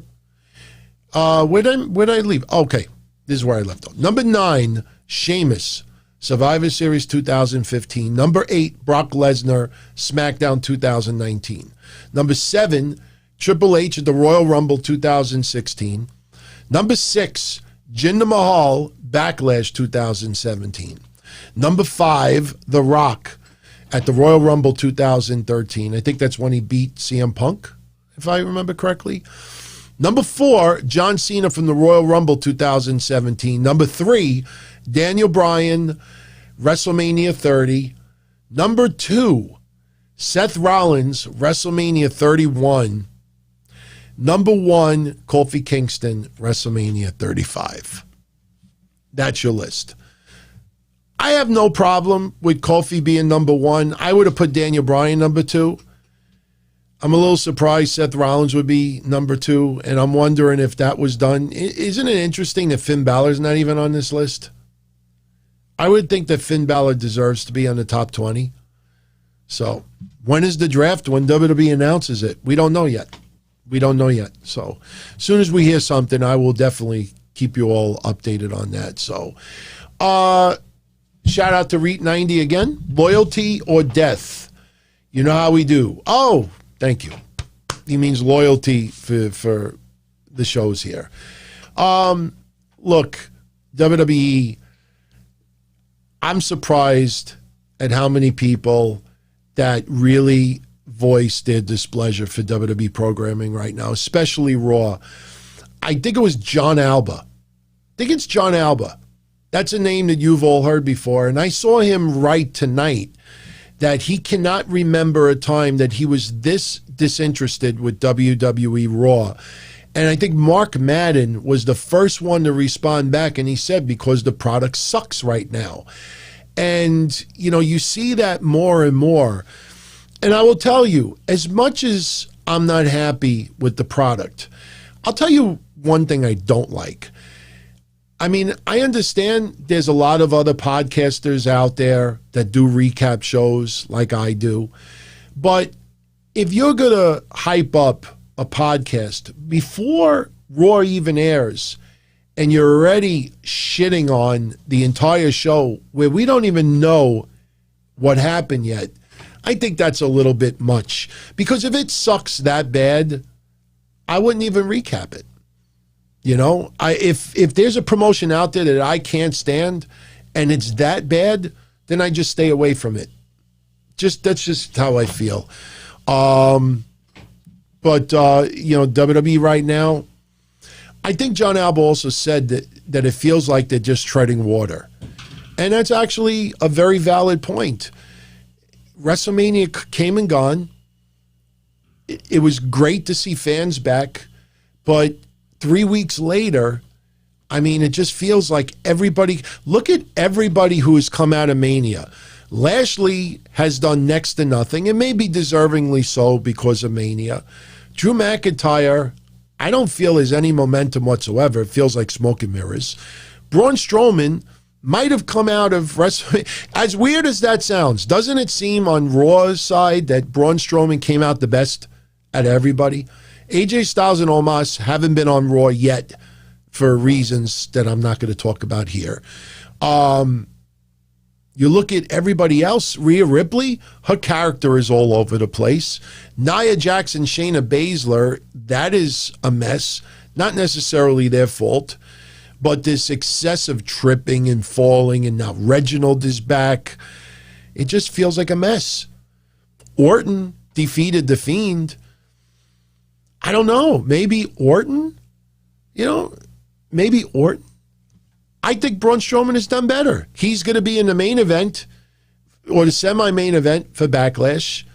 You know, he's got a couple of victories under his belt. The Shane McMahon storyline is long gone. I honestly would give the edge to Braun Strowman because at least he's going for a title. Randy Orton, you know, teaming with Riddle, let's see where it goes. It might be short-lived, and, you know, then it'll just feel like they're filling up time on TV. But Charlie is saying, what do I mean by smoke and mirrors? Best way I could describe it, when someone, all right, Shinsuke Nakamura would be a great example, where it's portrayed on TV that he's been elevated, going for possibly a title.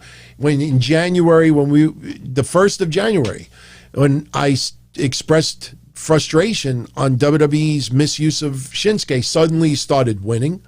And we started thinking WWE's finally going to give him a push. Early on, we were all giving credit for Daniel Bryan, that Daniel Bryan was behind this, and Daniel Bryan is pushing this, and Daniel Bryan's doing that. And then we get into the Royal Rumble, and Shinsuke Nakamura is on this momentum. Even, had a little bit with Roman Reigns on TV, teasing a little bit of him versus Roman. Then as soon as the Royal Rumble came and went, everything went downhill for Shinsuke Nakamura. Then you realize that it was just smoke and mirrors. It just clouded your view, that there was never anything in the works for Shinsuke to have any type of push. It made you believe. Years ago, they did that with Kofi a lot.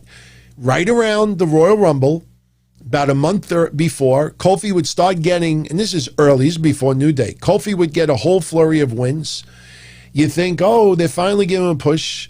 Then he does his momentous spot at the Royal Rumble, and then there goes the wins. Dana Brooke going into Money in the Bank last year, or Tamina. Suddenly they're getting a whole bunch of wins. It's my time, it's my time, it's my time. Money in the Bank came and went, and there went the wins. Smoke and mirrors is just like masquerading something that's really not there. So, anyway, with that said, I'm going to get out of here. Everyone, have a great night. As always, if you enjoyed the show, I would greatly appreciate it if you smash that like button. Like, share, subscribe.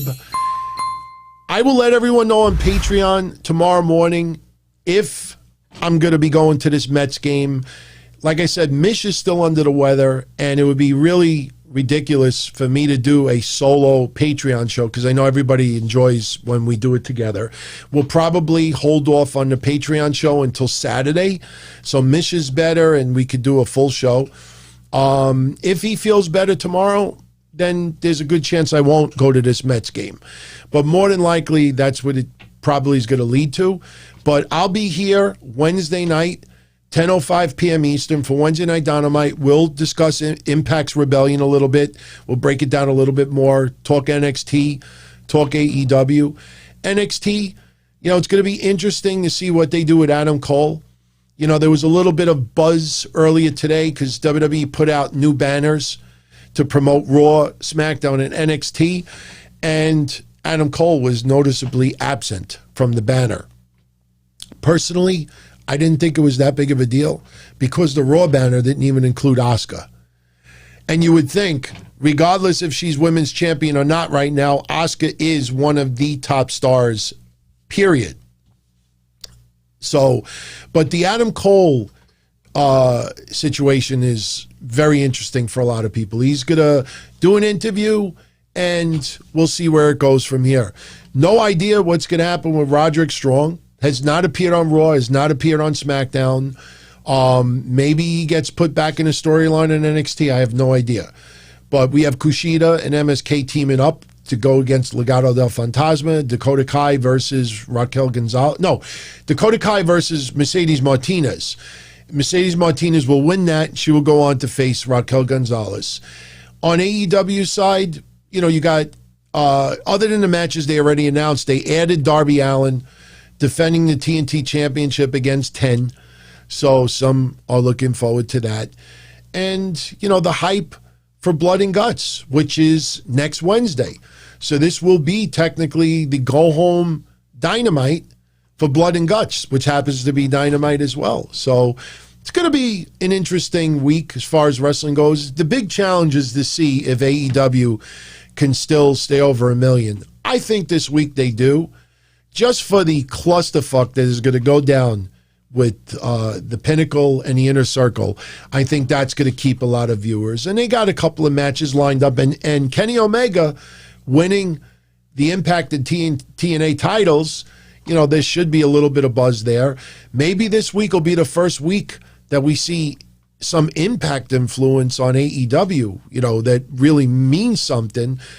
And then the wild card, when does Mr. McCann appear. So, but I'm going to get out of here. Much love, everyone, as always. I will catch you all again Wednesday for Wednesday Night Dynamite. Join me. And then Thursday, Mish and I will be here. Q&A and whatever else we feel like doing. We'll do another contest. And we will leave all the Riddle pictures out. So, night, everybody. Much love as always. And catch you all again Wednesday. Ciao.